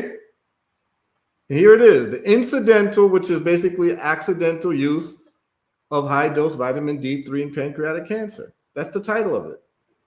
And so this is a woman who, right here, we present a patient who errantly took supratherapeutic doses of vitamin D, 50,000 IUs daily, achieving a serum of vitamin D level more than 150 milligrams. Remember I told you 150 is the magic number? 150 milligrams per milliliter with no appreciable side effects. So she did not get hypercalcemia. And it says conclusion. Her disease was stable for 8 months off of conventional treatment. That means no chemotherapy, no radiation. And then they say, although it is unclear whether this was related to vitamin D supplementation. And that's the only thing she did that was different, was that she added 50,000 IUs of vitamin D. And everyone should read it. Like, it's a very, like, the survival rate for this type of cancer is very, very bad. It's very, very bad. And basically, she showed something that they never see. And they don't want to, they don't want to outright say that it's vitamin D, but this is the only thing that she did that was different. She took high dose of vitamin D. And everyone should just read the study, read it for yourself. And they talk about it, in depth. They're basically kind of dumbfounded. And they're saying, okay, we need to look at vitamin D a little bit more. You think? Oh, yeah. Because killer T cells kill off cancer cells. And so wouldn't you want a robust immune system? Wouldn't you want a robust immune system? So I can tell you what, and then there's a whole section on magnesium. Magnesium is very important. Selenium is very important, and zinc is very important. And so that's why I'll show you all, just to cut to the chase, just for you all to like solve your problems, man, because you can solve your problems like kind of quickly. If you stop the toxic inputs, which I told you, which is basically the sugar, the refined carbohydrates, and the vegetable oils, cut that out of your life. And then start taking things like anti-inflammatory, anti-parasitic herbs. And I'm going to give you a list of them. All right. So I'm just going to show you all this.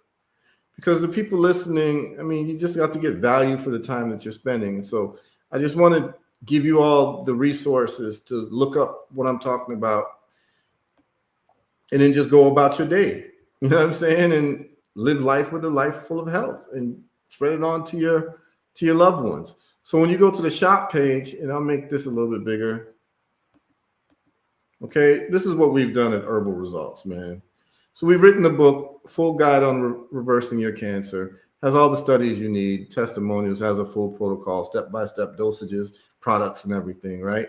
And we have the super strength olive leaf extract, and then we have the maximum strength. Maximum strength is what we really recommend for people with cancer or high blood pressure, diabetes, that puts you in the hospital, because it's a stronger formula than maximum strength. Then we have the vitamin D3 plus K2, so all of these products, I personally make these products. I personally formulated these products through my own experimentation, tests on myself, and all of that.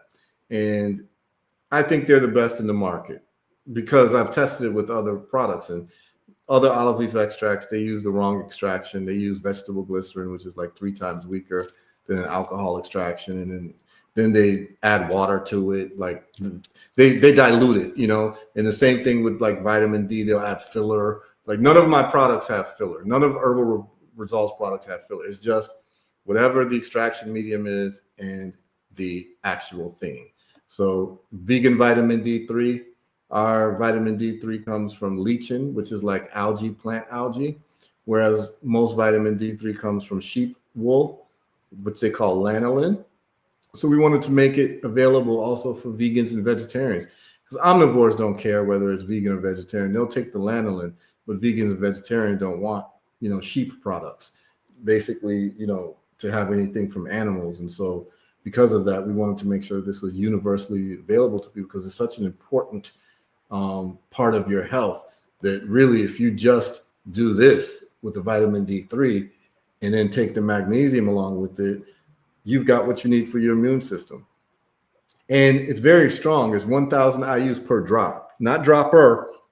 Most companies, a lot of companies, they give you 1,000 IUs for a whole dropper. Herbal Results, we give you 1,000 IUs in one drop. That's good. Right? Yeah, it's very strong. It's very strong. And then we have magnesium, zinc, and selenium all in one, because, I would recommend it to people. Then people were taking so many pills, right? So you take the magnesium pill, you take the zinc pill, you take the selenium. So I decided to just put it all in one. So it's magnesium, zinc, and selenium, all in one, no fillers at all. So what you're getting is strictly magnesium, strictly zinc, strictly selenium, nothing else. There's no fillers in it. There's no binders in it. There's nothing else in it. And then we have moringa and cilantro. And we found out that a lot of people sell moringa. We found out that moringa works better when it's mixed with cilantro, and cilantro works better when it's mixed with moringa, and that the cilantro part of it will detox your body from heavy metals. It will cleave to the heavy metals like mercury from fish, lead from pipe-borne water, arsenic from rice, aluminum that we have from vaccines, like the flu vaccine has aluminum in it, and also the pots and pans, and these cause brain dysfunctions like Alzheimer's and a bunch of other things. So this will detox you from heavy metals. Then we have the CBD oil for inflammation. And then we also have Vitex for women who have any gynecological issues such as endometriosis, PCOS, because they're estrogen dominant. They don't have enough progesterone. And what happens is that Vitex, aka chasteberry, will create natural progesterone to balance off the estrogen. And all of a sudden, the endometriosis goes away, the fibroids go away, the infertility goes away, the excessive menstrual bleeding goes away. All these gynecological issues are due to women being estrogen dominant. And it's a $25 bottle that saves you from an $80,000 hysterectomy. And your doctor is not going to tell you that, because your doctor is looking at you as an $80,000 check. And if you're a Black woman, you go in the hospital, they want to give you a hysterectomy, no matter what. You walk in there with a toothache and they want to suggest a hysterectomy because it's about population control. So your doctor sees you as an $80,000 lick, Black woman. That's what they see you as, an $80,000 lick. That's what they can build insurance companies for, hysterectomy. So they try to push hysterectomies to Black women, take out your womb, and guess what happens? You can't have children, your bloodline is gone, and they get an $80,000 check when they could have just told you to take Vitex or chasteberry for $25, right? But they got bills to pay, right? They've got $500,000 in student loans to pay. So that $80,000 check that you represent, they need that. You understand? So, Professor, I'm just here to call it as it is, man. Okay, let it rip. What I'm saying is not even controversial. Like, it's very well known if people just plug in. Like, this is what it is. You can literally go on ChatGPT or Grok or any of these and ask, what is the average bill to the insurance companies for hysterectomy? And they'll tell you anywhere from $20,000 to $100,000 a doctor can charge for the surgery. So they're not walking away from that. They're going to sign you up for hysterectomy at the first chance they get because you're a lick. But the reason why we're licks for these people is because we are part of a trash educational system. You see, these educational systems don't teach us about health. And everyone has their health. Like, there's people listening right now, right? I'm about to show something. This is something that always freaks people out. There are people here. There are some people here who are diabetic or have someone who's diabetic in their family. And they're taking a drug called metformin, right?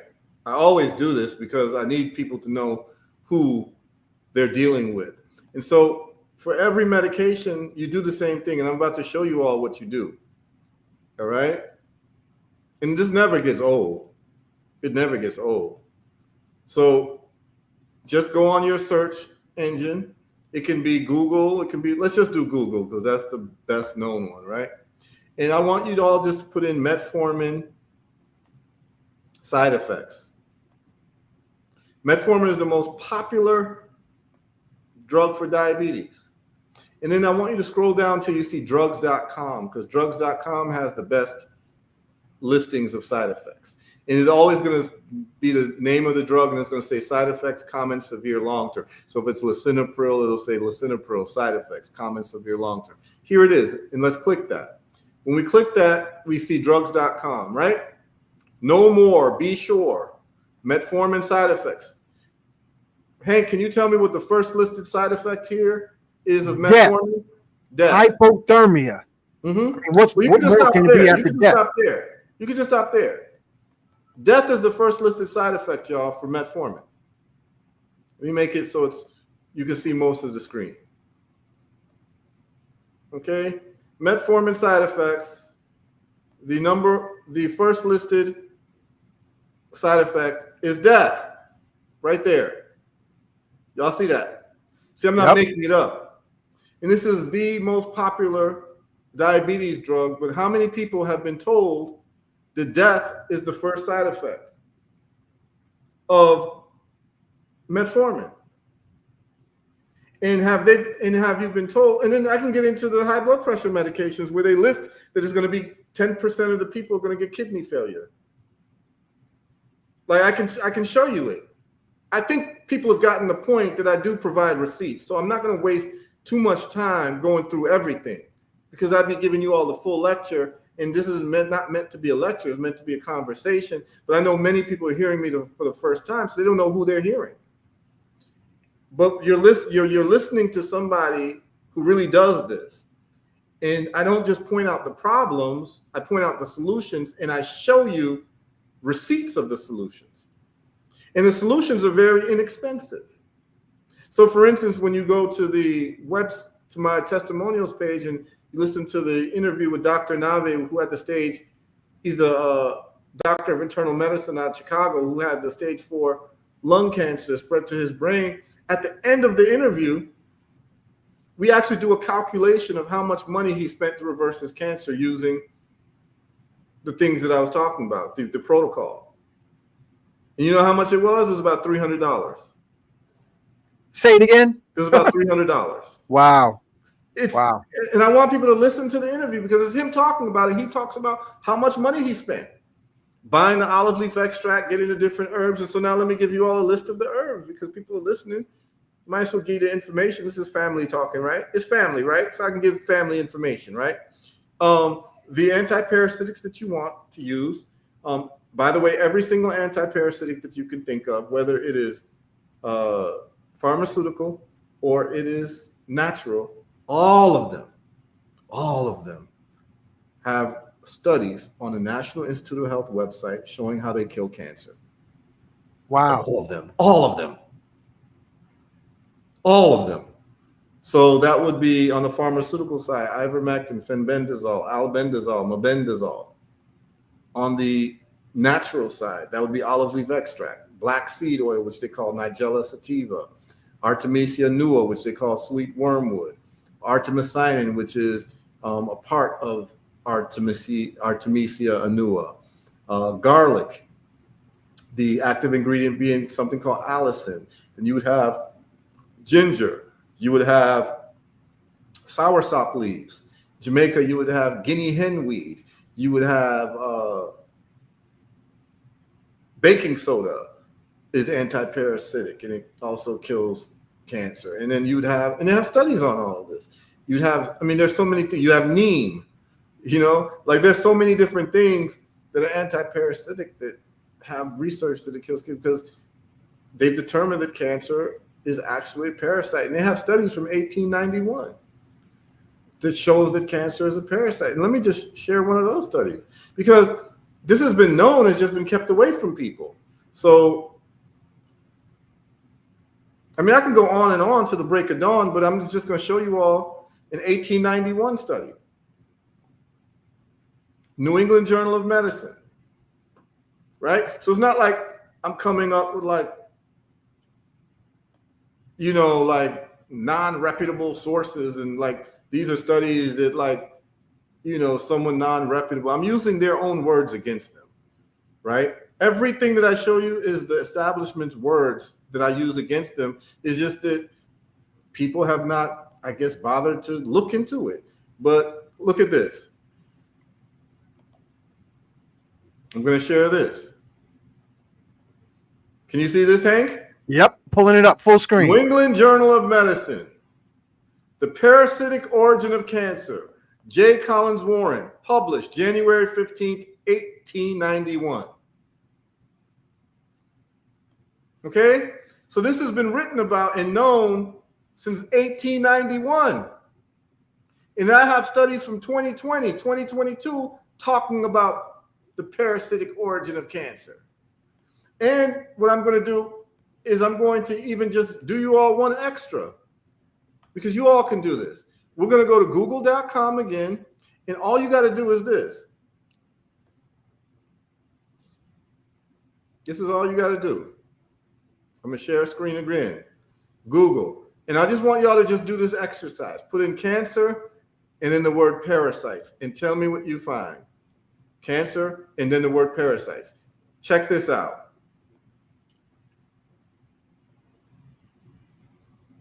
Parasite killer found to be an effective cancer treatment. NFCR.org, right? Okay. Let's just find out what NFCR. National Foundation for Cancer Research. Okay? Parasite killer called nitazoxanide, NTZ. It kills tapeworms, but it also kills cancer because cancer is a parasite. But let's go back and let's look at some of these. That's the National Foundation for Cancer Research, right? American Cancer Society. Parasites that can lead to cancer. Okay? I want everybody to go look into these things. All right. And then scroll down a little bit more. The CDC, the Center for Disease Control from the government from 2015 says CDC researchers link cancer cells from parasite to human tumors. You all read this stuff. It's all there. So why is your medical system completely ignoring this when you go and you get diagnosed with cancer? They want to give you chemotherapy. They don't want to give you antiparasitics, which is very cheap. They want to give you chemotherapy and charge you $300,000 a month for cancer treatment. Radiation, because they only have 4 things that they give you, which they call standard of care. That's in their toolbox. And they are legally required to do this. Chemotherapy, number 1. But they don't tell you that chemotherapies actually came from mustard gas in World War II. Okay?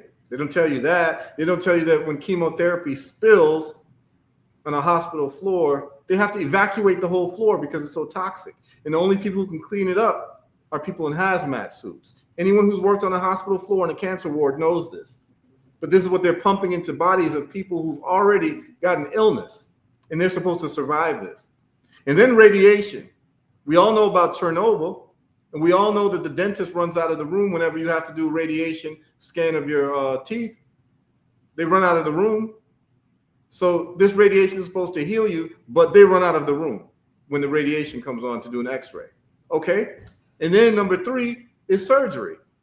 Anyone who's grown fruit trees know that you just can't cut off a diseased piece of the fruit. The disease is going to spread to other parts of the tree. You have to deal with the soil health, the root health of the tree to deal with that disease. They're not dealing with the root health of human beings. That's why they'll just chop off a woman's breast, and then 2 years later, the tumor grows on the other breast, and they chop off the other breast, and then it grows into the ovaries, and they give you a hysterectomy, and before you know, you got no more body parts left. Because they never dealt with the root cause of the problem, which is that it is really an intracellular parasite that needs to be wiped out through antiparasitics and the strengthening of the immune system and the starvation of parasites through removing sugar from the diet. That's the 3-pronged solution. I just gave it to you all. That's what's in our protocol. It gets a little bit more specific, but the general protocol is you starve it from glucose. 2, you raise up your immune system with vitamin D3 plus K2, magnesium, zinc, and selenium. And 3, you bombard it with antiparasitics such as olive leaf extract, black seed oil, Artemisia annua, baking soda, ivermectin, fenbendazole, mebendazole. You throw it. You throw the kitchen sink at it. And we've had these reversals using one thing, which is the olive leaf extract. When you go to the page, you will see people who've gotten full reversals only using one thing. But because cancer is such a serious thing, I tell people throw everything at it. Throw at least 4 antiparasitics at it so that we can get it from different angles, because different antiparasitics kill parasites in different ways. So olive leaf extract kills parasites in cancer tumors by dissolving the exoskeleton. So now they have no form. And they have no form. The exoskeleton is dissolved. Ivermectin kills parasites by paralyzing them. Fenbendazole kills parasites by depriving them of glucose uptake. So they all have different mechanisms of action. And all of this, and this is what I'm saying, every single person who's listening to this, you all can become experts in this by just looking into what I'm saying. Someone asked about Crohn's disease, autoimmune disease. We've reversed that. My neighbor had Crohn's disease, took the olive leaf extract. So you're going to do an anti-parasite cleanse. You're going to stay away from sugar. You're going to stay away from refined carbohydrates, no bread, no sugar, no wheat, none of that. And what you're going to do is you're going to raise up your immune system to at least 150 vitamin D level. Take your magnesium, zinc, and selenium. You can get it off my website. If you don't like me for some reason, get it somewhere else. I really don't care if you buy it from me. Professor, what about just get it from somewhere that's reputable, that you know that you're going to get a good product of vitamin D3 plus K2. Some people are addicted to buying from other people. They don't want to buy from our own community for whatever reasons. That's fine. I care more about your health than to make a political statement right now. The point of the matter is go get the vitamin D3 plus K2, get magnesium, zinc, and selenium. Get it wherever. You don't have to get it from herbalresults.net. If you want to, you'll get the best. But if you want something inferior, you can get it somewhere else. But it probably will help you still, right? And then you're going to get some antiparasitics for the person with Crohn's disease. Because really what I suggest is happening with Crohn's disease, you've got parasites hiding in the tissues of your intestines, and your immune system is trying to attack the parasites, but it keeps hiding in the intestines. Your immune system is not smart enough to get into the tissue. And so you got to step up that immune system, and you've got to take antiparasitics. My neighbor had Crohn's disease, very bad Crohn's disease. He took the olive leaf extract and he took CBD oil. His Crohn's disease went away. I know that for a fact. I mean, that's my neighbor. Okay, so the bottom line is this, man. I'm here whenever people want to talk, people want to rap. I can come on your show periodically. Yeah, man, we're going to have you come back again and again. Bring in people. And what I want y'all to do is just vet what I'm saying. I don't want to be your hero. I don't want to be your prophet. I don't want to be like your leader. I just want to be a brother to you, to show you this is the research that I've done. These are the outcomes that I've been able to attain. And these are the products that I've made with my own hands through my own research to solve these problems. Take it how you want to take it, and then look into the research I've done, and you can build up on the research, because all of us working together to solve this problem helps all of us. Because one of the things with the medical care system is they keep getting compensated for underperforming. So that means that they are unincentivized to solve your problem because they get paid irrespective of results. So if your doctor gets paid when you have high blood pressure and you still got high blood pressure, and then 10 years from now, because of the medications, you've got kidney failure, because that's what lisinopril and losartan and all of them do. And it says on there that you're going to get kidney failure. But your doctor who you went to when you had high blood pressure, you still got high blood pressure. Now you got kidney failure, and you're still paying that person. They're not incentivized to solve your problems. That means that we are on our own, and we're going to have to Kuji Chagolia our way out of this. And everyone's goal should be to bankrupt the medical pharmaceutical industrial complex, because they want your children to be customers from birth. That's why they want to give them vaccines right when they come out of the womb. They want to create a customer right out the womb. Your first breath, you're a customer. Till the day you die, you're a customer for them. And they're not solving your problem. What problems have they solved? Now, let me be fair. Let me be fair. To be fair, if you get into a car accident, if you get shot, those are the best people to go to, because Western medicine is wartime medicine. Wartime medicine. And so the way people do one thing is how they do everything. And everything is done with a cultural antecedent or a cultural foundation. Is what Mama Marimba Ani calls the Isili. The Isili of a people is the germinating root of a people. And so because these people conquered the world through war, their whole approach to the world is warfare. And so their approach to medicine is warfare. So they're very good at trauma medicine, patching up soldiers and putting them right back on the field. And that's how they treat you. So if you get shot, they'll be able to deal with your gunshot wound, car accident, any trauma, surgery that's needed, or trauma care. They're the best. But when it comes to long-term health and chronic disease, they're the worst. That's heart disease, diabetes, cancer, autoimmune illnesses, respiratory illnesses. They're the worst in terms of the long-term outcomes, because they are not incentivized to solve your problem. They are only incentivized to keep you as a patient. That's it. It's more money for them. That's it. So it is what it is. We can talk about so much right now. I just want to give people the basics, but you know, if people really want me to drop that ism, I can drop that ism. You understand what I'm saying? But I want to give people the tools to be able to solve their problems. I don't want to get in here and get into too much political rhetoric, because it doesn't really get us anywhere. Right? It becomes entertaining. It becomes entertaining. It becomes entertaining, but people need to understand how to research the medications that they're taking and go to drugs.com and see the side effects. And when you see the side effects of the medications you're taking, it changes your whole outlook. They're lining you up to take more medications. That's all they're doing. And so people's asking about like emphysema and this. The emphysema, you've got inflammation of your lungs. And a lot of times, is, you know, if you were smoking, you got to stop. But you're going to take high dose vitamin D3, because it turns out the D3 is responsible for lowering inflammation in the lungs. You're going to take the olive leaf extract, which also is highly anti-inflammatory. So this is what I'm going to say to people as the rule of thumb. I'm going to share this with y'all, and I can take questions. Yeah, we got a question that keeps coming up on my text. What's the cause of prostate problems in men?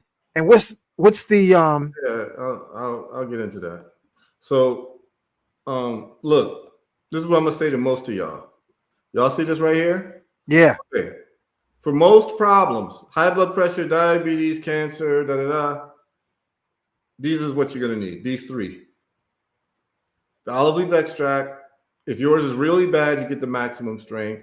If it's not putting you in the hospital, you can use the super strength. But if it's something that creates like hospitalization, is very serious, you want to get the maximum strength, right? And then you want to boost up your immune system, these things. These three solves most problems that people have, whether it be diabetes, cancer, and then changing your diet to a ketogenic, no sugar, low carb diet, and taking out vegetable oils and replacing it with coconut, unrefined virgin coconut oil. You solve most problems that people have. It will get you off of most of your medications, which would be high blood pressure, diabetes, cancer, all that. It'll get you off your medications. You just take these three products right here. If you have a gynecological issue, that would be infertility, heavy menstrual bleeding, menstrual cramps, endometriosis, PCOS, fibroids, uterine cysts, all of that. You want to take Vitex. It's a $25 bottle. If you want to do a heavy metal cleanse, lose weight, you want to get Moringa Lantro. Okay? That's basically what you need. All right? But like I said, the overwhelming majority of people, if you just get these three products it will handle most of your problems, because these two are going to strengthen your immune system to superhuman levels. And this is going to detox you. So remember, I told you, toxic inputs, sickness and health, is basically boils down to two things. Too many toxic inputs causing inflammation. This will detox you from the toxic inputs and reverse the inflammation. And this deals with the second aspect, which is not enough nutritive inputs. And these are the nutritive inputs necessary for your immune system that fights off diseases for you. So the best thing to do is to step up your immune system so your immune system can help you. So those are the three things that people need. You get those three things, take them for a month. All you need is 30 days. I tell people 30 days. 30 days and holler at me. Just 30 days. Give me 30 days. Give me 30 days. I don't care what you got. You got cancer, take the size of your tumor, get those things that I told you to get, holler at me in 30 days and go get another scan. If your tumor shrank, then you know that you're doing the right thing and you saved a lot of money, because the average bill every month for somebody who's getting full course cancer treatment in the hospital is $100,000 to $300,000 a month. Okay, this is the reality. Listen, I'm going to make sure I say this again, because I don't want to hear nothing. The information provided on this channel is for educational and informational purposes only. It is not intended as a substitute for professional medical advice, diagnosis, or treatment. Always seek the advice of your physician. Otherwise, never disregard a professional medical. If you experience a medical emergency, call your doctor. Emergency services immediately. This channel does not endorse, recommend any tests, physicians, products, procedures, opinions, or other information that's mentioned. Reliance on any information provided by this channel is ultimately solely at your own risk. I got to say this because I don't want to hear nothing from the centurions about this channel, because we're going to keep this information up. Here, let me throw this one out there too. Show disclaimer. The contents presented on this channel reflects personal opinions, interpretations, and information available at the time of recording. This channel does not intend to offend, harm, or incite hatred towards any individual, group, or entity. The views expressed are for informational and discussion purposes only and may not reflect the views of all viewers or to be applicable in all contexts. We encourage viewers to approach these topics with an open mind, conduct their own research, and engage in respectful dialogue. The content is not intended to incite or endorse any form of violence, discrimination, or harmful behavior. Please be aware that the views expressed may be controversial or sensitive to some audiences. Viewer discretion is advised. By watching this video, you agree to take full responsibility of how you interpret and apply the information provided. How's that, Professor? Yeah, man, that's good. That's fine. Okay. I have no problem with that. People take that as how you want to take it. It was necessary for him to do it, to keep what he's doing, what he's doing. And again, I trust everyone here to be intelligent enough to just do the research on what I'm talking about. We have access to the libraries of the world. When we were younger, those of us who got gray hair, we were younger, we had to walk to the library. We had to take buses to the library. We had to actually plan to go to the library. Now you've got it at the fingertips with a smartphone, and none of this should be hard for any of you all to access. Nothing I said should be something that you cannot actually do a Google search and find these documents. I mean, it's all there. And I just want to say, for people in the New York area who are looking for these products, we have to big up Nicholas Brooklyn. Yeah. All of the products that we talked about is at Nicholas Brooklyn. Yep. Go holler at the sister Monique. Go holler at Kafunya. These are some outstanding sisters, and I have nothing but utmost respect for them, because when we first started talking about doing lectures there, you know, it becomes something when you're living in a draconian environment about talking about cancer. You know what I mean? And it's like, we all know that it ain't working, that whatever they're doing is not working, or else the numbers would be going down.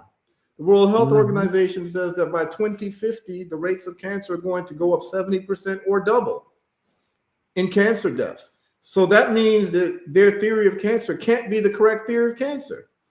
If they have the right theory of cancer, the right theory of heart disease, the right theory of diabetes, the numbers would be going down and not up. That's how you judge if someone knows what they're talking about or if their theory works. Theories must have a predictive value for success. And if their theories are not creating successful results, then the theories are wrong. If you have a theory about gravity, but every other plane crashes, then you've got the wrong theory about gravity. If you've got a theory about heart disease, but more people keep dying of heart disease every year, you've got the wrong theory. If more people are dying of cancer and getting diagnosed with cancer every year, you've got the wrong theory. It is what it is. Hate to bring that news to people, but let's just start thinking logically about these things. But we keep going to the same people to solve our problems when they are not solving the problems. They're underperforming. Okay? So why I want to big up a sister like Monique is because when it was first about bringing me to do these lectures, and it's like, oh, this brother's talking about cancer, everyone, you know, is concerned because everybody knows, has a family member or knows somebody who has died of cancer. Everybody. And it's like, oh, you got to be careful if you talk about these things. But she was brave enough to, one, do the due diligence and look into what I was saying and make sure I knew what I was talking about and I actually had real results, right? And would bring me to do the lecture. And we've been doing the lecture, you know, every couple months we'll come there and do these lectures. And we've had people who've come to the lectures come back with reversals. You were there, Uncle Hank. Yep.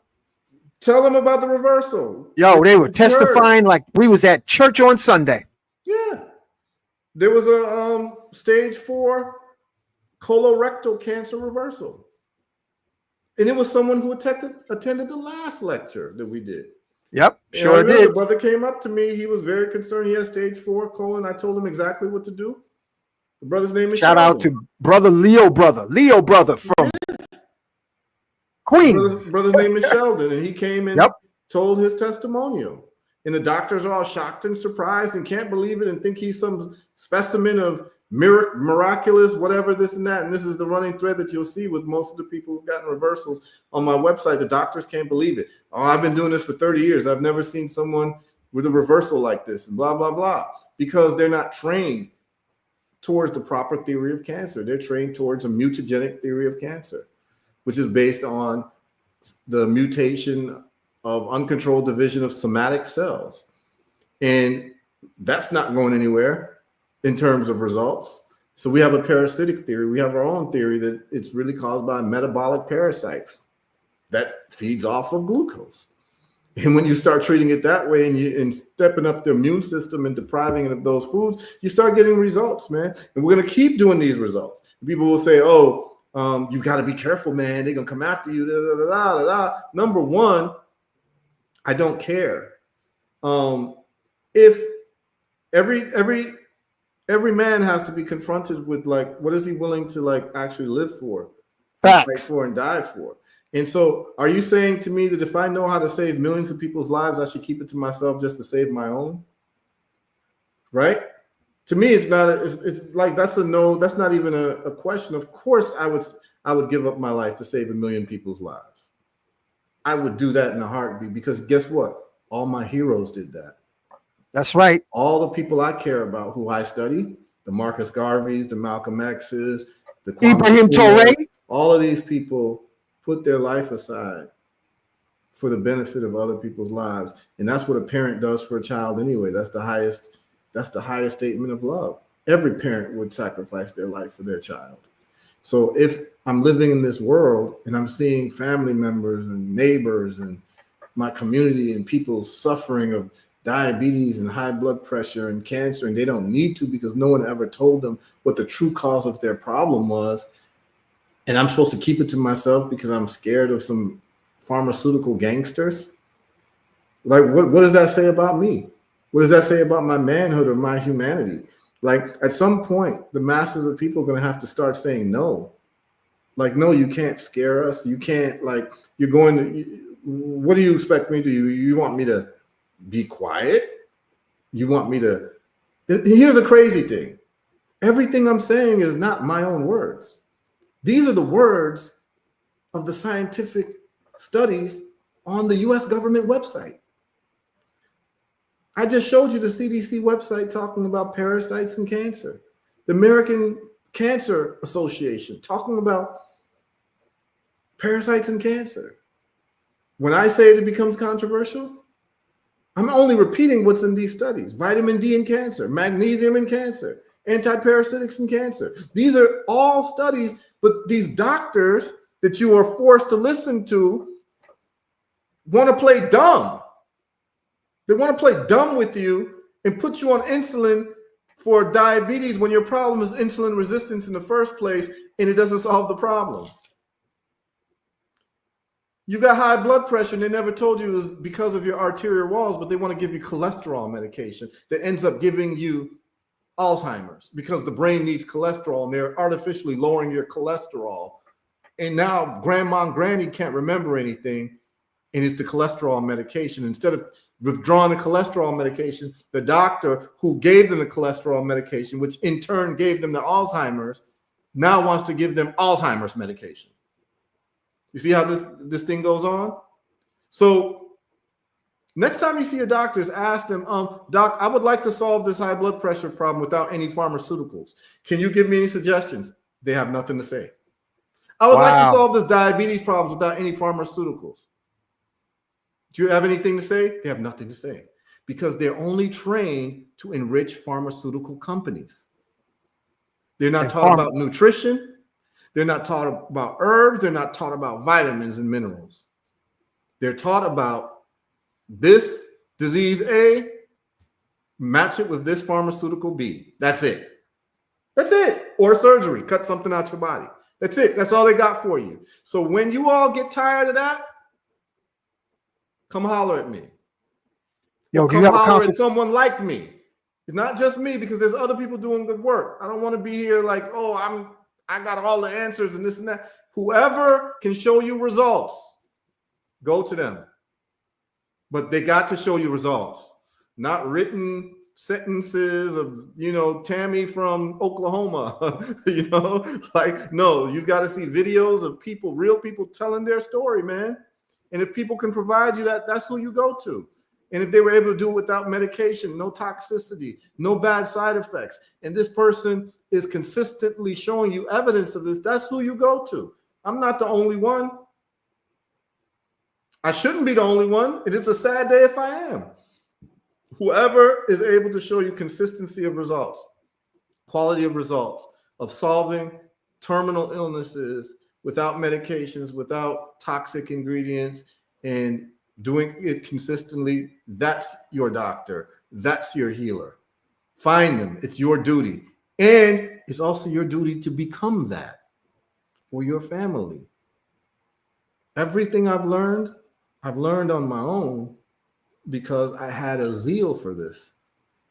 But I'm telling you all now, if you just took some time, you could learn every single thing that I'm talking about by just accessing the libraries of the world and showing a little intellectual curiosity and coming to the lectures and taking what I'm giving you and fly with it and take it to different heights, even higher heights than me, because it shouldn't stop with me. We should be improving every single, year, every 10 years, we should be improving our outcomes and our information. And that's just what it is. You know what I'm saying? We can take some questions, Brother Hank. Okay, we got a question about brain fog. Yeah, I mean, your brain fog can come from all types of things, The first thing I tell people is, you got any problem? The first thing I want to know is what medications you're taking. Ooh. And then you're going to look up the medications on drugs.com, common, severe, long-term, and you can go through it. And I bet you brain fog or lack of clarity, whatever, will be part of the side effects of the medication you're taking, which then means, how do I solve the problem of this particular health issue I have without this medication? Somebody's asking about glaucoma. Yeah, glaucoma. I talked about it earlier. Dr. Harold Shell. He reversed people's glaucoma with high-dose vitamin D, got them to 150. I mean, I can show you all the cover of the book. His name is Dr. Harold Shell. This is the book right here. I'll share it with you all. Okay.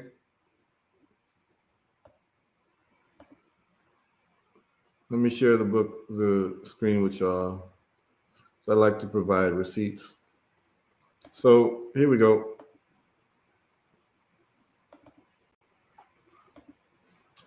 Everyone see that? Yep. Vitamin D3, the alternative to previous therapy of glaucoma.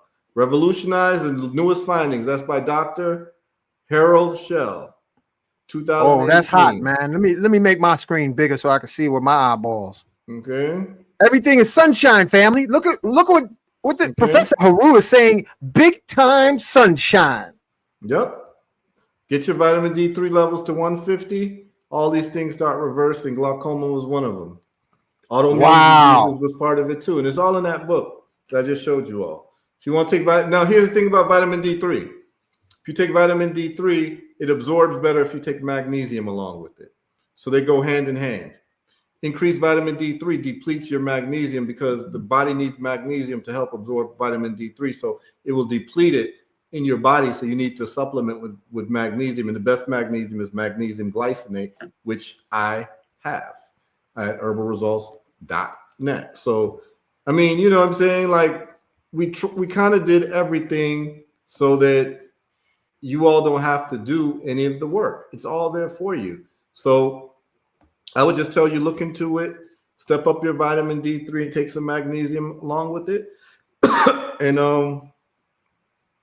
you know, we'll rock with that. But you know, get the book and you know, show a little intellectual curiosity, man. I like that. Intellectual curiosity. Mm-hmm. Muscle. We're talking about mental muscle, family. Mental muscle. Dick Gregory used to say, Professor Heru, question everything. Mm-hmm. Now, this group is asking, can he speak on lupiol? What is that? Right. So lupiol is something that's found in like a lot of it's a compound, right? And it's found in a lot of plants. And they found it to be anti-cancer and anti-inflammatory, antimicrobial, right? Oh, okay. So it would just be like olive leaf extract. Like so, for instance, so they're finding these compounds in different plants that do these anti-inflammatory and also anti-parasitic. So lupiol, if it's anti-cancer, I can guarantee you it's also anti-parasitic. So for instance, the active ingredients of let's just say oregano oil is something called carvacrol. So it's the active ingredient that makes oregano oil work, right? And the active ingredient of turmeric is curcumin, right? The active ingredient of olive leaf extract is Old European. Active ingredient of cannabis is cannabinoids. And so you have all these different active ingredients. You have eugenol, you have all these things. Active ingredient of garlic is called allicin. So what they're finding is that there's an active ingredient in certain plants, such as like mango leaves and what have you, that has lupinol in it. And this lupinol is showing to have great anti-inflammatory effects and anti-cancer effects. It's just basically doing what all those things that I listed does. So try it out, see how it works for you. Cool. This one, good question here is, anything I can give my 10-year-old son for his tics? He used to have epilepsy, but he outgrew it. Okay, so there are two types of tics. I don't think she's talking about the tics like people who have like Lyme disease. I think she's talking about he probably has some type of like spasms or something in his body. She's saying like epilepsy, epileptic tics. You would try the olive leaf extract. We have a testimonial on the website of a 72-year-old woman we talked about earlier who used to get 30 seizures, what they call grand mal seizures. And nothing worked for her until she took the olive leaf extract and her seizures went away. So I would try the olive leaf extract and see how he does with that. You can just get the super strength bottle. Don't get the expensive bottle that's $65. Get the $40 bottle. And like I'm saying, if you're in the New York area, go holler at Monique and Kafunia up at Nicholas, Brooklyn. What I was saying is, what I didn't get to finish saying is I just want to big up those sisters because they didn't have to do what they did in terms of bringing me there. There's going to be controversy, but they brought me there to speak and for me to show the receipts. And because of their bravery in making this available for the public, people's lives have been saved. Like literally, it's not like this is not hyperbole. This is not like wishful thinking. There are people who've attended the lectures who've come back and said, I no longer have cancer. I no longer have diabetes, and I had bad diabetes. And, you know, Monique has a store, man. She has a business to run. She doesn't need headaches. But at the same time, she's a brave woman who wants to do what's right and what's right for our people in the community. And at every now and then in juncture, there's going to be brave people who are going to buck the system when we see that things just ain't right. And those people exist. And so we got to salute people like Monique and go to Nicholas Brooklyn and buy everything out of that store, because that sister, it's not even about support. It's about understanding that she's providing value. We all want value. That's where you go for value, right? If you want inferior products, whatever, go somewhere else. But if you want products that actually work, top shelf, and somebody who actually cares about the people and reinvests in her community, what more can you ask for?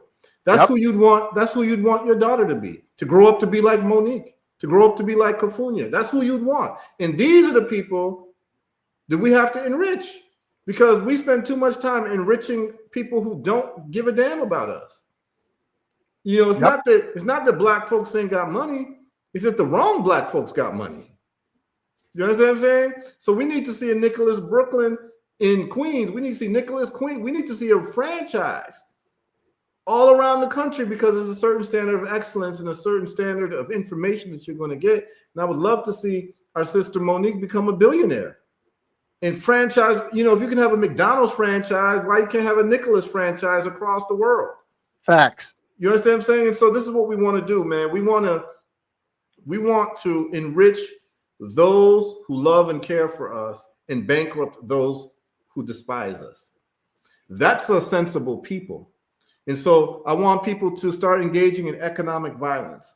Economic violence is starving those who hate you and strengthening those who love you economically. So every time you want to engage in economic violence, go to Nicholas Brooklyn. Yeah, I like because that, man. Every dollar you spend in Nicholas Brooklyn is a dollar you ain't going to spend on Amazon, because Jeff Bezos don't give a damn about you.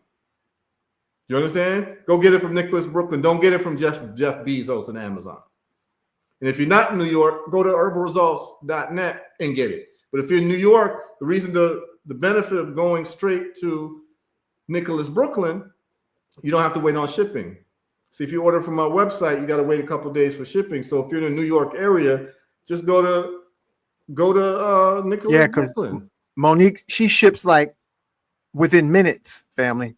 Mm-hmm. She ships faster than me. Or it's at the store. You can get it right away. Right. You understand what I'm saying? So, you know, we just want to show that we're a sane people, that we enrich those who care about us and we bankrupt those who hate us. Period. That's called economic violence.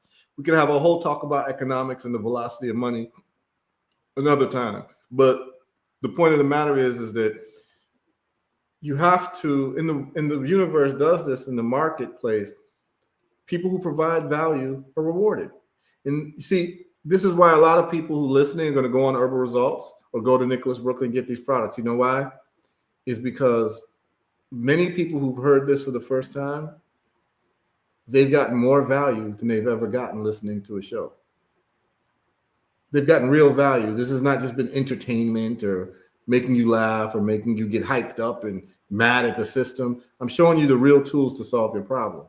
And so because of that, you're getting value from it, which means that you're then going to give value to me. And it becomes a value relationship, value for value. You give value to me, I give value to you. It then gives me strength to give more of these types of conversations online. Because I mean, really and truly, I'd rather just be playing reggae music and growing mangoes. You understand what I'm saying? But this is, you know, I just decided to do this because all this information was out there and I just didn't see it being organized properly and being presented in the way. And I did experiments with medicines and herbal plants, like hands-on experiments. So I know what I'm talking about from a hands-on approach, not just, you know, I got a degree from here and I don't even know what I'm talking about. I'm just like repeating what I heard in the classroom. You know what I'm saying? And special acknowledgement to Baba Roots Pearson Oh, out of big up South Baba Florida. Pearson, man. Big That's up my Baba brother, man. Pearson. I haven't That's seen Baba Pearson in years, man, but that's old time Miami crew, man. Yo, Big we up left a Baba message Pearson. on your phone. Baba Pearson left his phone number on your answering Okay. service also. All right, cool. Yeah, we'll wrap Baba So Pearson. Big up Baba Pearson. now he made me understand why you came in Nicholas with a big bag of mangoes, and then he gave me a little overview, and I was like, oh, okay, so Professor Heru is a mango master. Yeah, man, I grow mangoes. You know, ever since I was a child, Oh wow, I always wanted to. I wanted to have a mango orchard, and so when I wow. became an adult, I made it happen. You know, it's important like to live out your dreams because like people say there's like reincarnation, but we can't confirm that 100%. So what we know is that we have this one life. And I think it's very important for people to optimize their life. And so what stops a lot of people from optimizing their life is economics and health, right? Health issues stop people and economics stop people. And so if you master economics and you master health, you can have the options to maximize your life and to live out your dreams. And so I've taken time to study and apply myself in both the economics and the health field. And I've been rewarded for it by having a great life and being able to live the life of my dreams, you know, to be able to travel where I want, do what I want. Like I work for myself. I was an early investor in Bitcoin when it was below $200. You know what I mean? Because I read the white paper and I understood it from 2010. I used to tell everyone about it, like, yo, you all need to buy some Bitcoin. And they, you know, now it's over 100,000 and people just kind of looking around like, what happened? But it was actually very scientifically, mathematically predictable. But then you start looking at health. And when you solve those problems, man, for yourself and other people, you become free.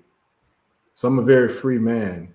And because of that, I feel a lot of love and I'm able to give back because life has been so good to me. And so a lot of times what has caused people to be bitter is that they haven't had small successes. You know, and everyone needs small successes in life to feel empowered and to feel that love energy. You know, if you're losing all the time, it leads to depression and it leads to self-doubt and it leads to low self-esteem. When you've had small victories and you're getting that love through your effort, through your research, through your dedication, your discipline, and your productivity, the universe ends up rewarding you and you're able to live a great life. So, you know, I mean, there's a lot we can talk about, but the bottom line is that I would like everyone to really take time to think about optimizing their life and starting with your health, because everyone has their body and that's what you have full control of. You ain't got full control of your job. You don't have full control of your supervisor. You don't have full control of your boss, but you got full control of what you eat.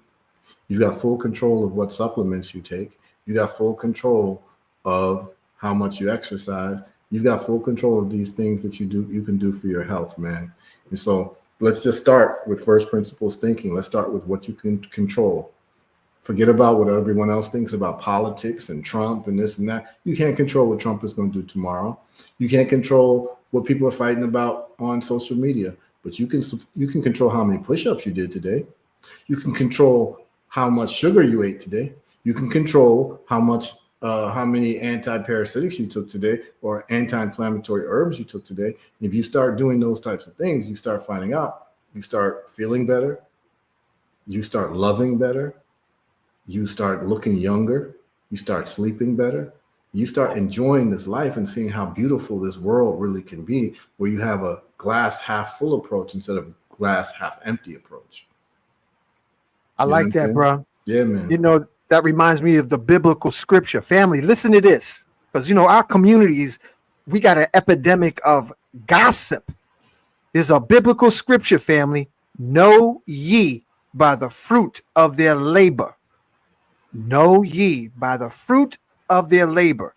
Now, you got a fruit feast tonight here on Magnets, Crystals, Pyramids.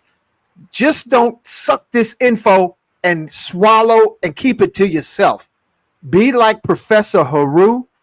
Like, subscribe, and share. Know ye by the fruit of their labor. And I want to thank you, Professor. Yeah, man. Thank you. Thank you for having platforms like We're going to this. have you coming back, man. Oh, that's no problem, man. Just call Yeah. me anytime. We'll make it happen. Yep. Wherever I am in the world, as long as I Hey. have an internet, you know what I'm saying? We can rap. I mean, it's no problem. This is an easy conversation. So anytime you need me, just holler at me. You got it. I want to thank special acknowledgement to Kafunya. That's my sister. Thank you for all your work, Kafunya. Thank you, Monique, for being the lighthouse of Brooklyn. And I'm going to put up about 10 more pyramids in that ceiling because, our folks need it to be transmuted. And Monique says, we need solutions. These are solutions, family. Absolutely. All right. What good is you're welcome, family. Uncle love y'all. We're gonna have Professor back on the show in the near future. I hope that this show stays on. I put up disclaimers more than once, so hopefully this 3 hour, we're almost going into 2.5, almost 3 hours. Again, I thank everyone for all your support, all your encouragement. I want to thank Yolandi, Barbara, Sandy. I want to thank even Solomon at Nicholas Bookstore, Nita at Nicholas Bookstore. I want to thank Coconut Rob, Mike Jones, part 2. You haven't even digested part 1 yet. Read it over again. Family, this is a show you listen to more than once. Part 2 is coming close to you soon enough, Mike. Soon enough. You'll have part 2. But get on that olive leaf extract. I got my bottle here, Professor. Right. Yeah, I was taking swigs before I go to sleep at night. How you doing? I added to a little water and down the hatch. So I want to thank everybody. Share it with someone because we all know somebody who's become a rust bucket from too much sugar, too much salt, too much rice, too much potato chips, and this is a beautiful goddess right here. Yeah, that's right. I'm talking about you, Yolandi. And thank everybody for your joy. And Monique always having programs. Listen, family, put your chants, your prayers into motion for Saturday, which is the summer. What is it? Solstice? Summer solstice? It's Saturday. So this is a PowerPoint that we having right here tonight. Listen, Mike, listen to this show during Saturday during summer solstice. Listen, put your intentions out there. Take your go to Nicholas so you could be swigging on your olive leaf extract on the summer solstice, family. We got the number right here. You can call if you're not in walking or running or biking or cab distance. Monique ships out the same day. And I'm amazed at her doing that. Nicholas Bookstore, order number 718-858-4400. Okay. And also, Monique has events happening. Summer solstice, 6/21, 7 a.m. to 10 p.m. She must be really drinking up your olive leaf to be pumping like that. Free fitness classes and competitions. And yeah. It's the spirit of Ubuntu, family. Ubuntu means there can't be me without you, and it can't be you without me. So the collectivity is what's going to get us through whatever's about to come down, because we can wake up tomorrow morning and be in World War III. But take care of your circulation, get rid of the inflammation. And Professor, thank you again. No problem, man. Y'all take care. All right. So family, we're going to peel out. Any last word, Professor, before we rock out? Yeah, I mean, a lot of people, if you want to contact me, just go to herbalresults.net and go to the contact page and just holler at me there. Okay, hold on. Let me put that up because I just put that up. And we're going to close with that in the comments. Herbalresults.net info at herbalresults.net. Hold on. Mm-hmm. And I said it. I'm going to say it again because I know may not have heard it. Personally, family, I say Professor Heru is the Ibrahim Torre of health. Now, I want to give special acknowledgement to the African ascended masters that has been within our generation. I want to thank Simeon Toko, Sheikh Amadou Bamba. These are our uncles who are literally the Supermen, the Avengers that are helping us to be restored to our original light. So where is, before I want to close this out with your contact information. I want to thank everybody here for listening in now and in the future. And pass the word. Pass the word. The needs of the many outweighs the needs of the one. And we need each other. What's coming to a neighborhood near you? They got ICE running around out here grabbing up the folks. You know, we're in some very interesting times, y'all. Let me see our results. What's that? That Monique said it on the shelves. Yeah. All right. So I think that's it. All right. Night, y'all. Peace. Hotep. All right. And let me put a beautiful piece of music up. And here we go.